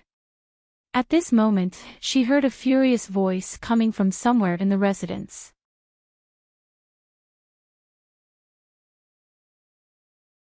Chapter 13:21. Fengzhou was not the only one who heard Xianyuan Mose's words. Everyone in the mansion heard it as well. They were all shocked and looked towards the main yard of the inner yard. Master actually said that if Han Rong dared to hurt her, he would kill Han Rong. It had to be said that these words set off waves of shock in everyone's hearts. Han Rong's position in the mansion had always been very high. However, it was far from the position of the woman beside Master in Master's heart. It was also because of Xianyuan Mose's words that the other fairy realm experts who had been quietly observing in the shadows of the mansion finally flashed out. However, because of the pressure that enveloped Fengzhou and the airflow that trapped her was too strong, they couldn't go to her side. They could only sternly shout at Han Rong from a few meters away from her.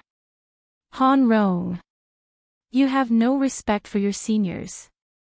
Stop it now! Several voices contained a strong pressure that was visible to the naked eye. They attacked Han Rong like thunder, causing blood to flow from the corner of his mouth. However, his eyes were red, and there was madness, unwillingness, and hatred in his eyes. Xianyuan Mose's words that he would kill Han Rong if he dared to hurt Han Rong had angered him. Since Han Rong valued this demonic woman so much, he wanted her dead even more. He did not believe that Han Rong would really kill him after he killed her. Demonic woman! Today, I will definitely kill you. At this moment, Fengzhou did not do anything else. She just stood there quietly, as if she was being suppressed by Han Rong's pressure. However, her expression was normal, and a dark light flashed in her eyes occasionally. It was as if she was waiting for something. When the few fairy realm powerhouses saw that Fengzhou was still able to maintain a calm expression even when facing Han Rong's attack, they were secretly surprised. They couldn't help but think to themselves, could it be that he was scared silly? Otherwise, with her cultivation and strength, how could she not be scared? One had to know that even if Master wanted to protect her, it would be too late. Above her head, the huge sand dragon stirring the sky seemed as if it would rush down in the next moment and destroy and devour her. Fingyo glanced at the ferocious Han Rong, then looked up at the sand dragon in the sky and muttered, "It's about time." Han Rong. Stop. When they saw Han Rong's hands surging with spiritual energy, they couldn't help but be shocked. With the few of them here, if they still couldn't protect the person their master wanted to protect, then... Thinking of this, the four of them did not hesitate to attack. For powerful air currents suddenly shot out from their palms and collided with Han Rong, who had condensed a protective air current around her. Bang! Boom! Almost at the same time, the huge sand dragon in the sky exploded into scattered sand, and the spiritual energy instantly disappeared in midair. At the same time, the attacks of the four fairies below broke through Han Rong's protective air current with a bang and collided with Han Rong's body, sending her flying dozens of meters away. This sudden change stunned everyone, both in the open and in the dark. This was because they had all seen that the giant sand dragon in the sky had dispersed and disappeared, and it hadn't been destroyed because of the attacks of the four fairy realm experts below it. It was as if something had been cut off, and in an instant, it could not be controlled and shattered. The flying sand could not condense and scattered, and the spiritual energy dissipated because the supply was cut off.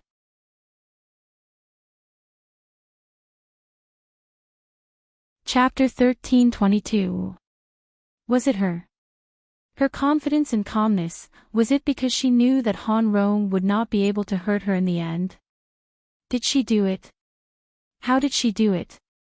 When they attacked Han Rong, they also felt that the spiritual energy in his body seemed to have withered. He had lost all his spiritual energy in an instant. He had used up all his spiritual energy, so naturally, he could not control the sand dragon to deliver a fatal blow. But, how did she do it? How did she make Han Rong lose all his spiritual energy in an instant? They did not see her do it. Pooh. Han Rong spat out a mouthful of blood. He endured the intense pain in his body and stood up. His face had turned pale because of that attack. His entire body swayed as he staggered and was about to fall. He felt that he had lost all his spiritual energy and his spiritual energy had disappeared completely. He could not help but look at the red figure in shock. His heart was in turmoil and he was unable to calm down for a long time. Could it be that she had already done something when there was an abnormality in his body and the spiritual energy was constantly being released? Could it be that she was not just fooling around and teasing him, but had already schemed against him? She had predicted that he would not be able to suppress his anger and come to settle the score with her. She had predicted that he would kill her. She had also predicted that he would lose all his spiritual energy and would not be able to hurt her at all. What a good plan. Step by step, he had stepped into her trap without him knowing. She wanted to get rid of him. After today, would Zhe let him stay? Impossible. The pressure and air in the sky dissipated and disappeared without a trace. Below, the air in the air gradually dissipated and the pressure dispersed. Fingyo, who had been standing quietly, looked at Han Rong, who was looking at her in shock. The corners of her lips curled up and she revealed an evil and cold smile. Just as her lips curled into a cold smile, a red figure flashed and appeared in front of Han Rong. She grabbed him by the throat and lifted him up against the tree behind him.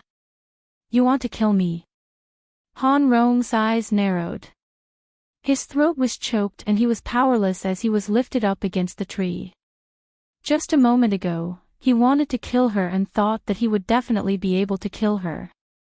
Who knew that in the next moment, the situation would turn around? A mere servant dares to be half a master in this manner.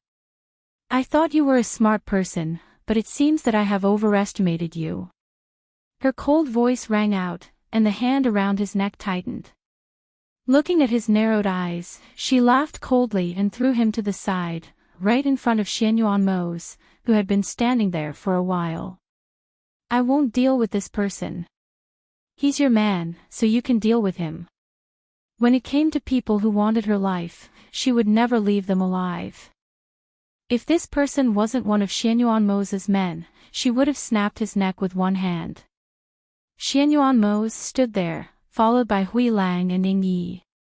Hui Lang, who had witnessed the previous scene with his own eyes, felt his heart was still beating wildly at this time. He only felt that it was extremely incredible. At this time, when he saw the ghost doctor throw the heavily injured Han Rong in front of his master for him to deal with, his heart froze and he couldn't help but look at his master. Han Rong had not only watched his master grow up, he had also saved his master and his son's life. Otherwise, his position in this manner would not be so special.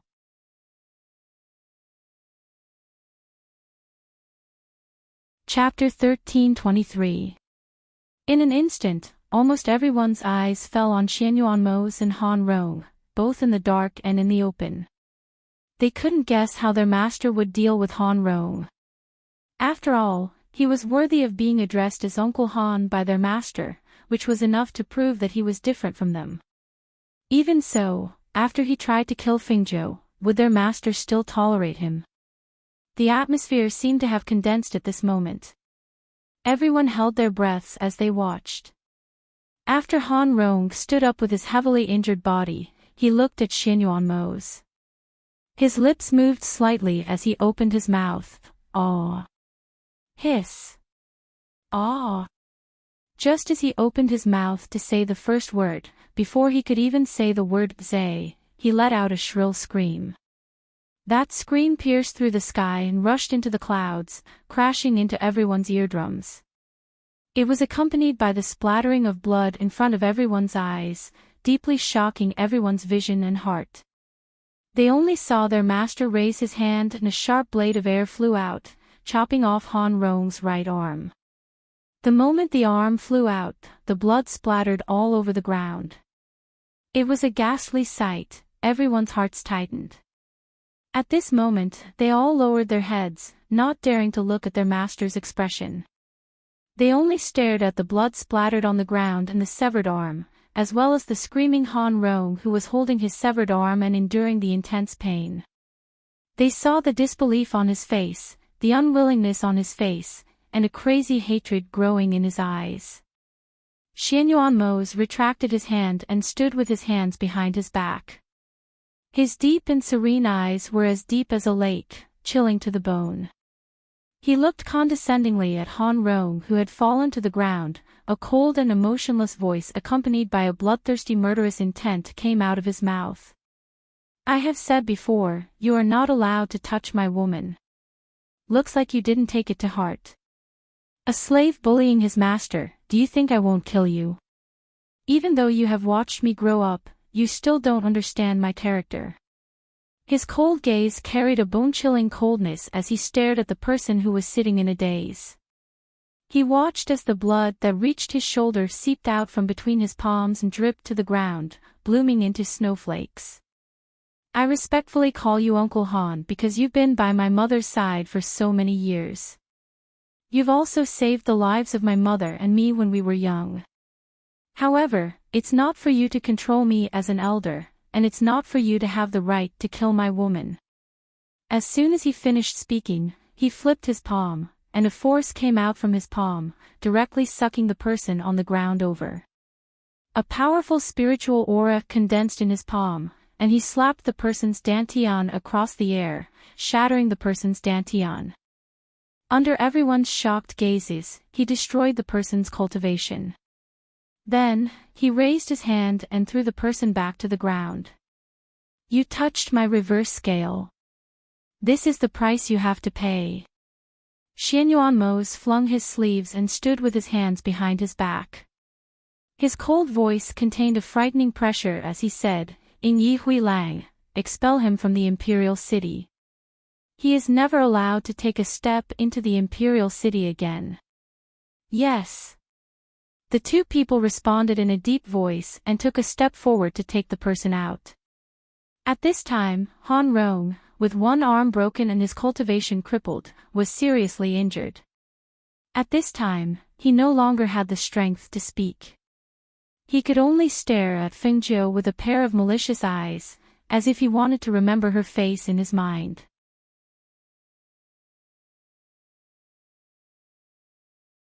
Chapter 1324. From being in charge of the Black Dungeon to having his cultivation crippled and banished from the Imperial City, it was as if he had fallen from the sky to the ground. An ordinary person would have bitten off their tongue and committed suicide after such an incident. After all, to a fairy realm expert, having his dantian shattered and his cultivation crippled was worse than being killed. How could he get used to the life of an ordinary person if he was used to the life of an expert? Moreover, they looked at the figure being taken away. With every step that Ing Yi and Hui Lang took, Han Rong's body and face changed visibly. He quickly aged and became an old man with white hair and a face full of wrinkles. For a cultivator, once his cultivation was destroyed and his strength was crippled, he could only become an ordinary person. His lifespan, which was originally increased by his cultivation, would also be reduced because of his cultivation. Han Rong, who was banished like this, would definitely die soon. Xianyuan Mose slowly walked up to Fengjiu and asked, "Are you all right?" "I'm fine." She looked at him and asked, "He saved your life and your mother's." "So that's how it was." Hui Lang only told her that he had watched Mose grow up. He did not mention that he had saved their lives. However, even if he knew, today's scene was inevitable. She only needed to ask a little to know his eating habits. Even if he wanted to, he would not be able to guard against her. If he did not want to kill her, today's result would only be him making a fool of himself. However, the moment he wanted to kill her, the result would be different. The surrounding people silently retreated, leaving only the two of them in the same place. Even so, it can't be used as a life-saving talisman to kill you. He reached out and pulled her into his embrace.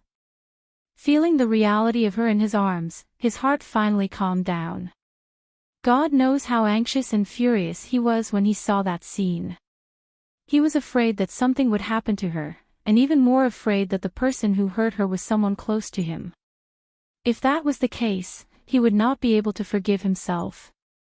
Fortunately, she was fine and standing in front of him. "Sorry, I made you worry."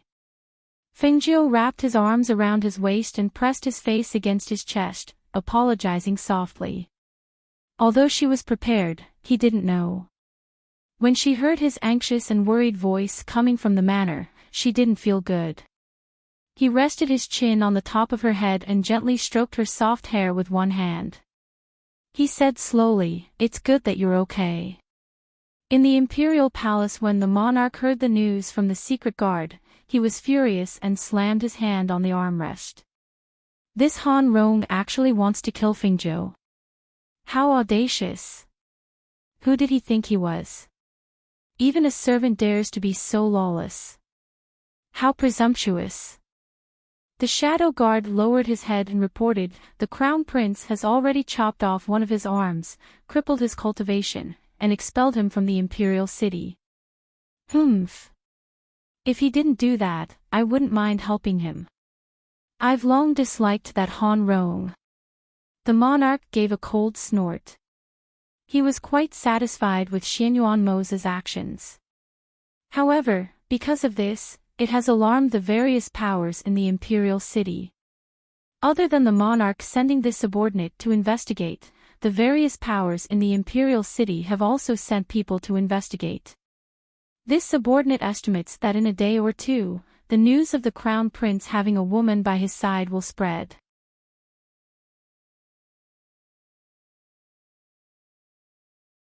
Chapter 1325.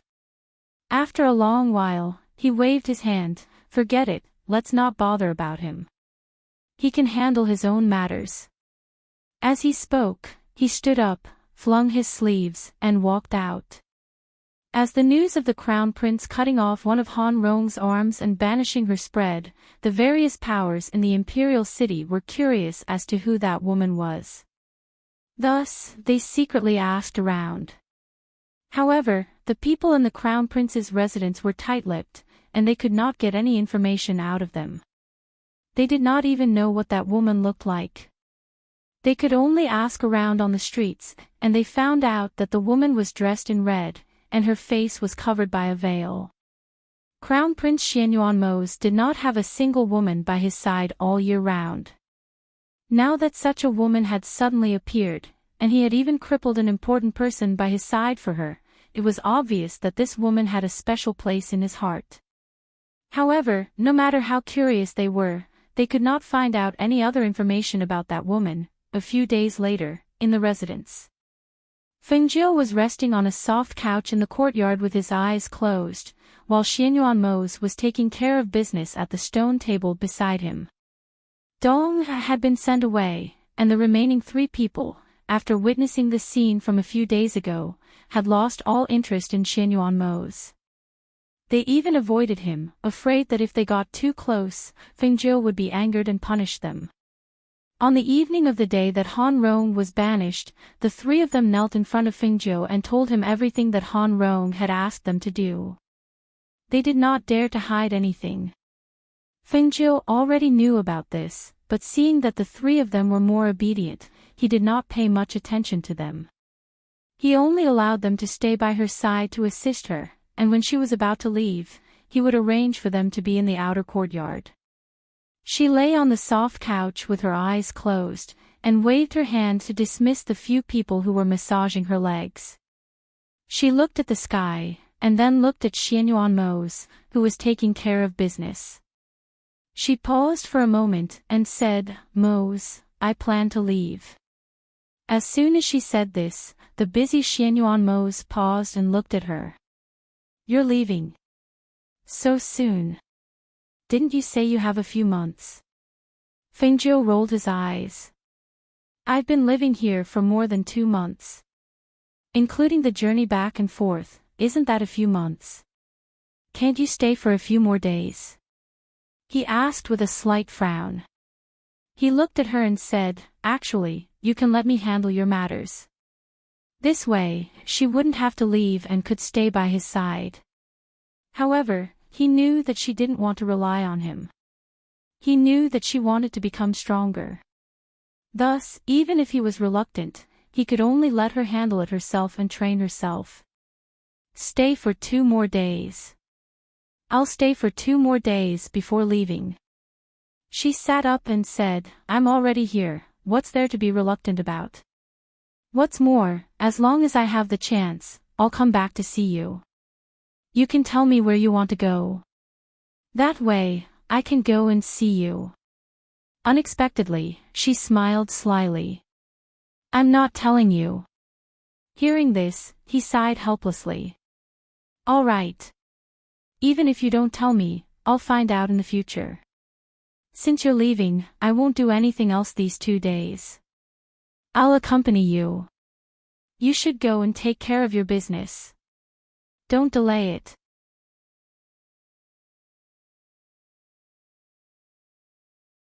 Chapter 13:26. "Do you really want to accompany me?" She blinked, and her eyes flashed with an inexplicable light, as if she was thinking of something evil. "Yes," he replied and waited for her to continue. She immediately jumped up and said, "Then let's change our clothes and go out. You can put on a beard while you're at it." Hearing this, he glanced at her with a strange expression and said, "Didn't you think that I'm too old?" She kept calling him uncle, and now she wanted him to change into Ling Mohan. She held back her laughter and said, "Why would I? Even if you're old, you're still a very handsome and cool uncle. Don't worry, I won't dislike you no matter what. It's just that if you go out with me like this, you'll be too eye-catching, especially when those women are staring at you. So, it's better that we change our appearance when we go out to play." Thus, she pushed him into the room and called Hui Lang to help him change into his clothes and put on his beard. She quickly went into the room and found a green robe to put on, and then slightly trimmed it before walking out of the room. When she came out, she saw Xianyuan, who was wearing a gray robe and had a big beard on his face, sitting there drinking tea. She immediately walked up to him with a smile and looked at him from head to toe. "Uncle, you look so friendly." "Sigh, I haven't seen you with a big beard in a long time." Hearing this, Xianyuan's mouth twitched. He glanced at her and saw that she was wearing a green robe, which was inconspicuous and not ostentatious. Even her face had been groomed. He nodded and said, "You look good, let's go." He stood up and naturally held her hand as they walked out the door. Seeing the two of them go out, Hui Lang and Ying Yi watched from behind. After a while, Hui Lang elbowed Ying Yi beside him and said, "Do you think we should follow them?" "Yes," Ying Yi said and had already moved forward. Seeing this, Hui Lang grinned and also moved forward, following behind them secretly. When the two of them followed in the dark, they saw the bearded man holding the hand of a white-robed youth walking on the street. Ying Yi's eyes flashed and a smile appeared in his eyes. On the other hand, Hui Lang was even more direct. He grinned and looked at the two people who acted as if there was no one else around them. "Master is so domineering. You see, the entire street seems to only be occupied by the two of them." Two grown men holding hands on the street. This scene is so strange no matter how you look at it. As long as Master thinks it's good, it's fine. "Don't talk too much," Ying Yi said in a low voice. Hui Lang couldn't help but grin when he saw the crowd sizing up the two of them from time to time. He didn't say anything else and just quietly followed them in the dark. Xianyuan completely ignored the gazes around him. He held her hand and looked around. When he saw a small stall selling sugar-fried chestnuts on the street ahead, he walked over with Fengjiu. "Give me a pack." As soon as he finished speaking, the money was already placed on the stall. "Okay." The peddler's tone was brisk. He quickly packed a pack of sugar-fried chestnuts and handed it over. "Guest, your sugar-fried chestnuts are delicious. Come again next time." As he spoke, he curiously looked at the two holding hands. These two grown men were actually holding hands on the street. That was way too bold of him.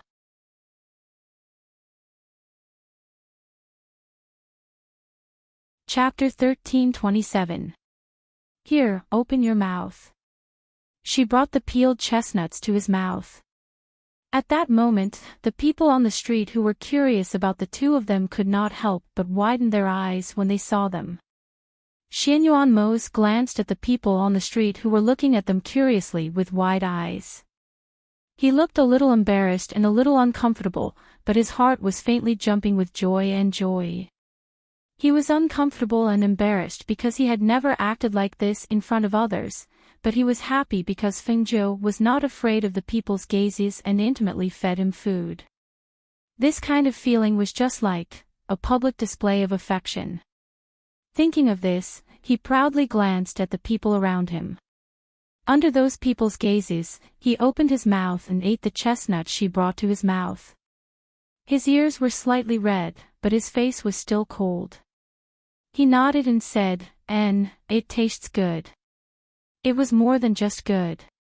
It was so sweet that it entered his heart and made him feel like he was floating. Fengjiu did not know what he was thinking. In addition, half of his face was covered by the big beard, so she could not see his expression clearly. She only knew that he habitually kept a straight face and looked like he did not want anyone to get close to him. She smiled and said, "You like it? Then I'll peel it for you." "Okay." Her short reply couldn't hide the joy in her eyes and the joy in her heart. The two of them walked and strolled. When Fengjiu came across something interesting, she would stop to take a look and touch it, while Xianyuan would ask from the side, "You like it?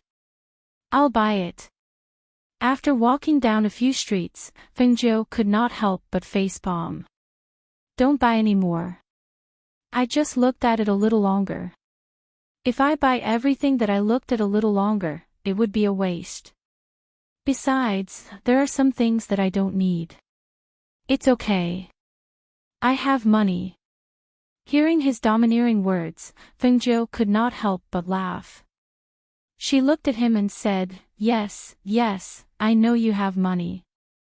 You're amazing. This man, how could he be so cute? Pfft, 2 country bumpkins." Suddenly, a disdainful voice rang out, attracting their attention. The two of them looked at each other, then looked at the person who spoke.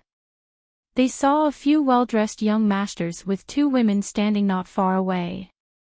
One of them was holding a fan in his hand and was leisurely fanning himself. His eyes were looking at them with disdain and contempt. They're not just 2 country bumpkins. I think they're gay. How can it be normal for 2 grown men to act so intimately on the street?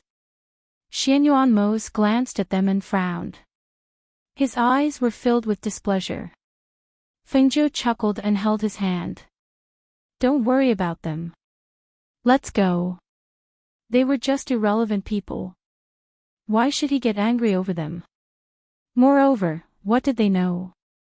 One had to know that sometimes, what one saw with their eyes might not be true. Of course, they wanted to leave and didn't bicker with them, but those people thought that they were easy to bully because they backed down. Unexpectedly, they raised their voice and said, "Hey, didn't you say you have money? Do you dare to go somewhere with us to play?" Xianyuan Mose and Fengzhou continued to walk forward, pretending not to hear. What? You don't dare.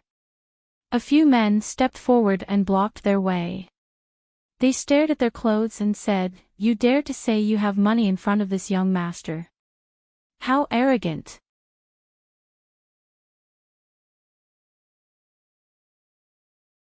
Chapter 13:28. Ingyi glanced at him. It's that bastard brother of his, using his concubine mother's favor to stir up trouble all day long. Pfft, at this time he's provoked Master and the Ghost Doctor. His ability isn't small either. When I go back and tell Yang Yong about it, I reckon his face will darken. Alright, stop talking. Look in front.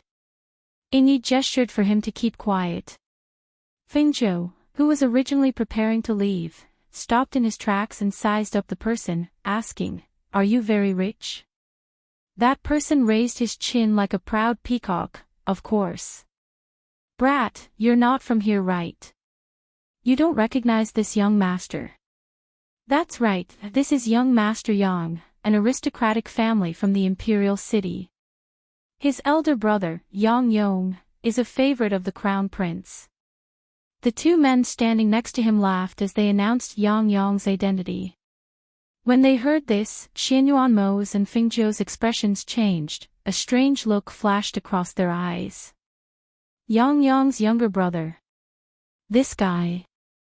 The 2 of them carefully sized him up again, seeing that this person was only at the peak of the foundation establishment stage, not even a golden core stage cultivator. He was dressed like a noble young master, but this kind of temperament, this kind of posture, made people not dare to be respectful. "Where did you say we were going?" Fengzhou asked with a smile, his eyes flashing with a cunning light.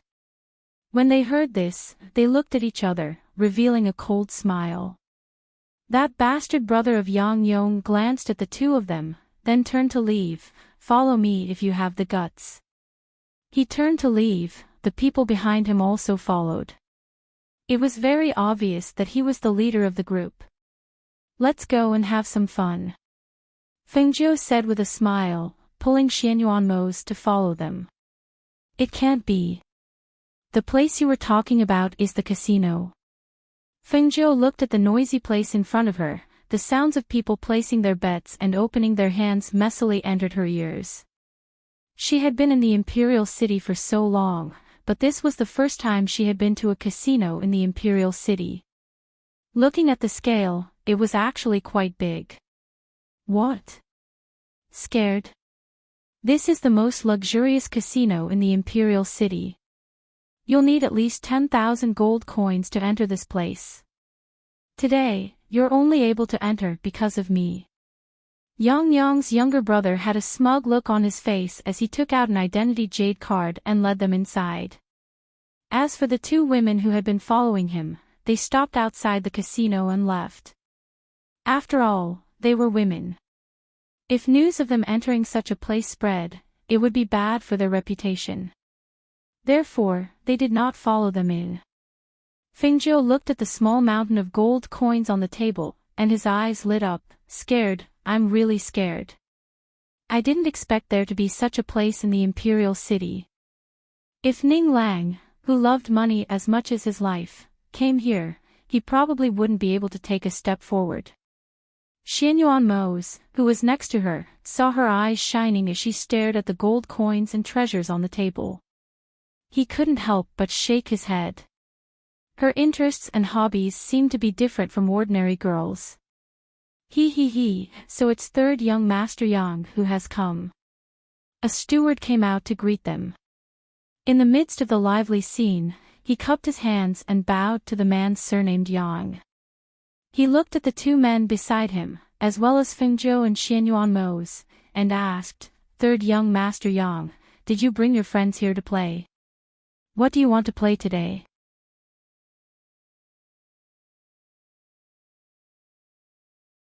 Chapter 1329. Brat, what are you playing over there? This young master called you here so that you can bet with me. He shouted in annoyance. I'm going to win some money first. Fengzhou replied without turning her head. She stared at the two colored cups on the table and heard the people around her shouting for big and small. She grinned and shouted, Big. Xianyuan Mose watched her play and did not stop her. Seeing her win a lot after a few rounds, many people around them exclaimed that this youth was lucky. But, luck? As for her, he had never thought that she relied on luck. Pfft! Didn't you say you were rich? So you don't even have money? Yang San sneered and opened his fan. He glanced at the young man who was gambling enthusiastically, then looked at the bearded man and asked, Hey, aren't you going down to play a few rounds? Xianyuan Mose did not even pay attention to him. His attention was only on Fengzhou. All in. Fengzhou shouted and pushed the small mountain of gold coins in front of him to the side of the big cup. You're betting big again. You've already won 5 rounds of big, there's no way you're betting big again. That's right, that's right. Little brother, you're betting so much money on big. Aren't you afraid that you'll lose everything in small? What's there to worry about? Of those who could come here to play, which one of them didn't have money? Maybe they won't even care about this little bit. That's true. Ha, then I won't bet. I won't bet on big with him. I'll bet on small too. Small. I'll definitely bet on small this round. Good. I'm done betting. At the same time, the cover of the cup was removed, revealing the numbers inside, 4, 5, 6, big. Ha, I won again. Fengzhou said happily. He withdrew his hand and put the gold coins in front of him. He took out his chinkuan pouch and began to put them in. The people around them could not help but feel jealous. Little brother, are you betting big or small this time? I'll bet with you this round. That's right, I'll follow you too. Little brother, do you want to buy big or small? All of them were asking questions, thinking that they would definitely win if they followed this young man. Unexpectedly, the young man smiled and waved his hand. I'm not playing anymore. I'm going to play with the one over there. You guys continue. With that, he left the table. Look, we've won so much. She handed the chinkuan pouch to Xianyuan Mose with a face full of joy. I didn't expect you to have some skills. Yang San glanced at Fengzhou and said, Let's go. Let's go up there and play big. You have money. Fengjiu raised his eyebrows and glanced at him.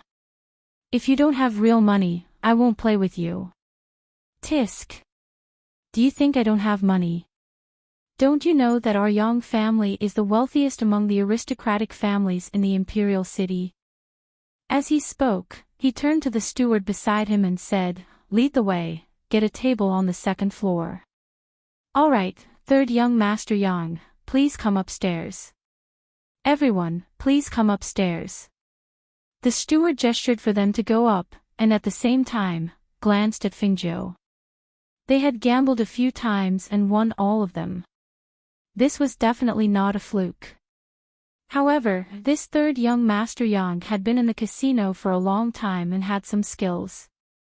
It would be difficult for this young man to beat him.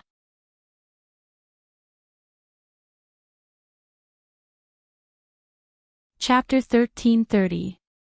Stepping into the second floor, it was obviously different from the first floor. The upper floors were separated by rooms, but they were not enclosed rooms. Instead, there was a screen separating each long table. There were also chairs placed beside the tables. The tables on the first floor did not have chairs. Everyone was crowding around the tables gambling.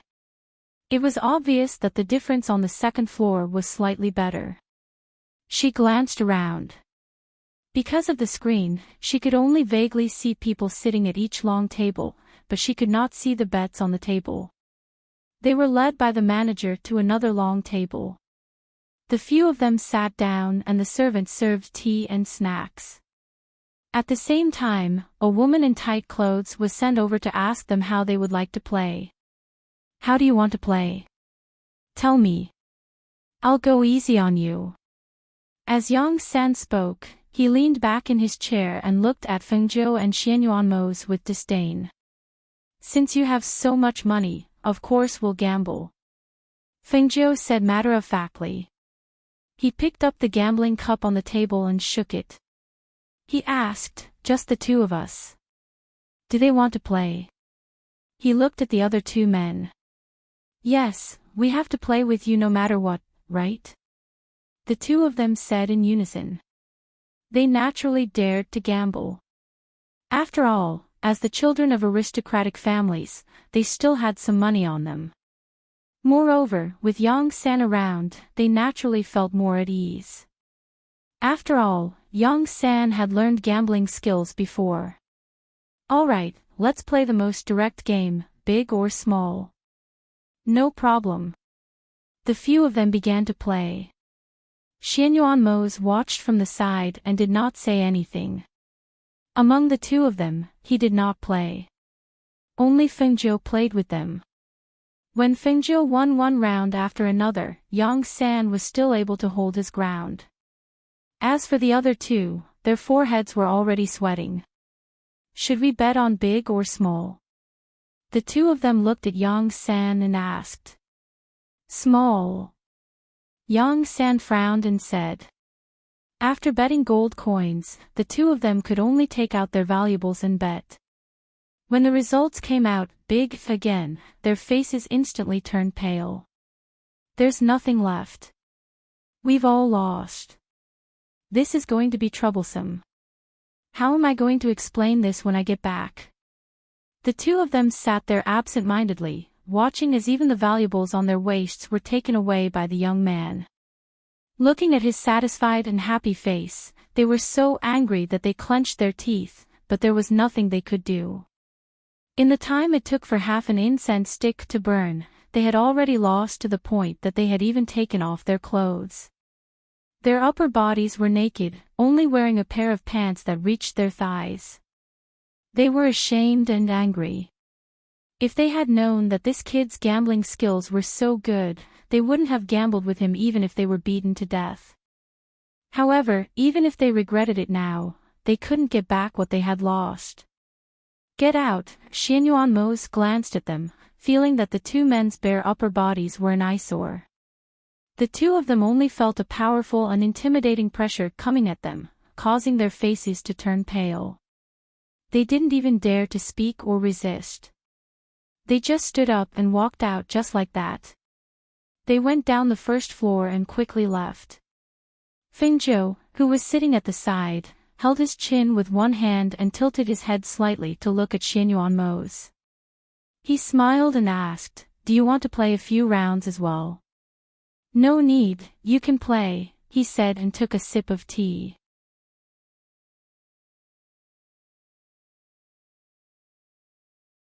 Chapter 1331. Although Yang San was muddle-headed, his eyesight was not bad. After playing so many games, he knew that the youth in front of him did not win because of luck, but because he really had some skills. In addition, when the big man spoke, the two people did not dare to say a word and ran away. Although the pressure in that moment did not hit him, he could still clearly feel the terror of the other party. At this time, his heart was in a mess, and cold sweat appeared on his forehead. He lifted his sleeve to wipe the sweat, picked up the tea and drank a few mouthfuls, and said, "I'll go and relieve myself. I'll come back and talk." As he spoke, he stood up and hurried out. "Do you think he'll escape by going to the toilet?" Fengzhou asked with a smile as he held his chin and looked at Xianyuanmo's. Xianyuanmo's took a sip of tea and said calmly, "He won't be able to escape." "Yes, he won't be able to escape." Yang San was sure that he wanted to escape by going to the toilet. He felt that if he continued to gamble, he would end up like the two people. After playing for so long, he could more or less figure out the two people's strength. They were definitely not people he could provoke. It was better to run away. But who knew that just as he was about to leave by climbing over the wall, a voice came from behind him. "Where do you think you're going?" His body stiffened, and he lay there in a daze for a moment. Then he realized that it was not the two people's voices, but when he turned around, he was so scared that his face turned white. Big Brother Hui Lang, Big Brother Ing Yi. His body trembled, and he quickly climbed down from above. Why are you here? My second brother didn't come, right?" "Pfft." Hui Lang snorted and looked at him. "Don't call me Big Brother, Big Brother. We're not that close. Quickly go back after you're done." "Oh, yes, I'll go back right away, right away," he hurriedly replied. Just as he was about to turn around and climb over the wall, a hand landed on his shoulder. "I told you to go back inside and continue gambling. Where do you think you're going?" Hui Lang asked with a sinister smile. Hearing this, his face turned white. Go back inside and continue gambling." "That's right. Didn't you provoke them? You want to escape now. Don't even think about it. Hurry up and go back." He gave him a shove, then stood there with his arms crossed and stared at him. Yang San swallowed his saliva and asked cautiously, "Big Brother Hui and Hui Lang know them?" "What gray Hui Lang? You brat, are you asking for a beating? So much nonsense. If you don't go in, I'll kick you in." Hui Lang snorted coldly. "Now you're scared. What were you doing just now?" Seeing this, he could only brace himself and walk back while thinking, who are those two people? Hui Lang and Ing Yi were the Crown Prince's personal bodyguards. Why were they here? Could it be, thinking of that possibility, and then thinking of that big man's shout, and the powerful pressure, for a moment, his legs went soft, and he almost knelt down. When he returned, he saw that the two of them were still sitting there. One of them was drinking tea while the other was resting his chin on his hand. They looked bored from waiting. With a pale face, he hurriedly stepped forward and said, "The two of you, why don't I invite the two of you to a restaurant to eat?" "No need, have a seat. Let's continue." Fengzhou smiled and gestured with his eyes. Seeing this, he could only sit down stiffly, his body trembling. After thinking for a moment, he took out all the money and treasures he had on him, piling them on the table and pushing them in front of Fengzhou.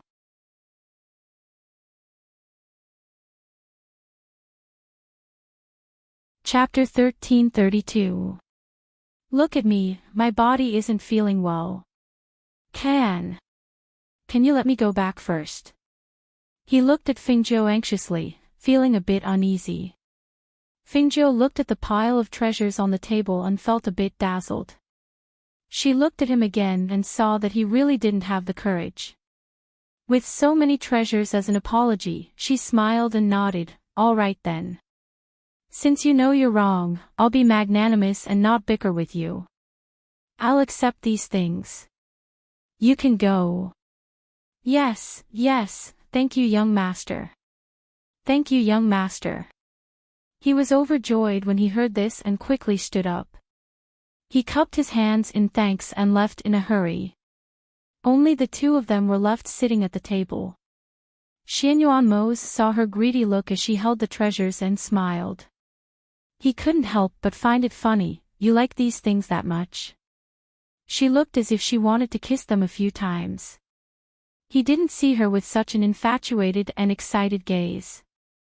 Who wouldn't like such dazzling and beautiful things? As she spoke, she took out a qiankuan pouch and put it away. She said, "I made a lot of money today. If I knew there was such a good place in the imperial city, I wouldn't have stayed in the manor all day. There are even more treasures in the manor's treasury. Why aren't you interested in taking a look? They're all in the manor. What's there to see? These are different. Look, other people's things become ours. This kind of feeling makes people excited." She put away the qiankuan pouch and said, "Let's go outside and play a few more rounds." "All right. Whatever you like." He knew her gambling skills were good, so he let her be. The two of them went next door to play. Most of the time, it was Fingzhou playing while Xianyuan watched from the side. In less than an hour, they changed tables several times. Finally, they won a lot and prepared to leave with satisfaction. The people in the casino had their eyes on Fingzhou since she never lost a bet. Thus, the people above asked, "Who are those two people? They seem to be outsiders. It's the first time they came to our casino. They were brought by Yang Sangongzi." However, Yang Sangongzi and the others lost everything and left. "Oh. You're quite capable." As the middle-aged man spoke, his gaze swept past the boy and landed on the burly man. He frowned slightly. "Do you want me to go down?" A tall and thin man with bright eyes asked. "No need." The middle-aged man shook his head. "I can't see through these two people, but they give me a very dangerous feeling. It's better not to act rashly to avoid unnecessary trouble for the casino." The tall and thin man was slightly surprised. He glanced at the two and nodded. "Yes." As soon as he finished speaking, he saw that the two people had already walked out. A few people in the casino looked at each other and followed after them. They've left, but there are still a few tails following behind them. The tall and skinny man said. "Get someone to follow them from afar." "Don't do anything," the middle-aged man ordered. "Yes." The tall and thin man replied and left with the other three, secretly following behind those people. After leaving the casino, Xianyuan and Fingzhou felt a few tails following behind them. However, they didn't care. They didn't care about those people. Even if they wanted to attack, they didn't need to. "Let's go watch the sunset." Fingzhou looked at him and said. "Okay." You're tuning into the LoveLore Library YouTube channel. We're so grateful for your support, and don't forget to subscribe to join us on this incredible journey through captivating stories. Your generosity through donations truly makes a world of difference, as it's the primary source of revenue that allows me to expand and enhance this channel for you. Thank you from the bottom of my heart for being a part of this adventure.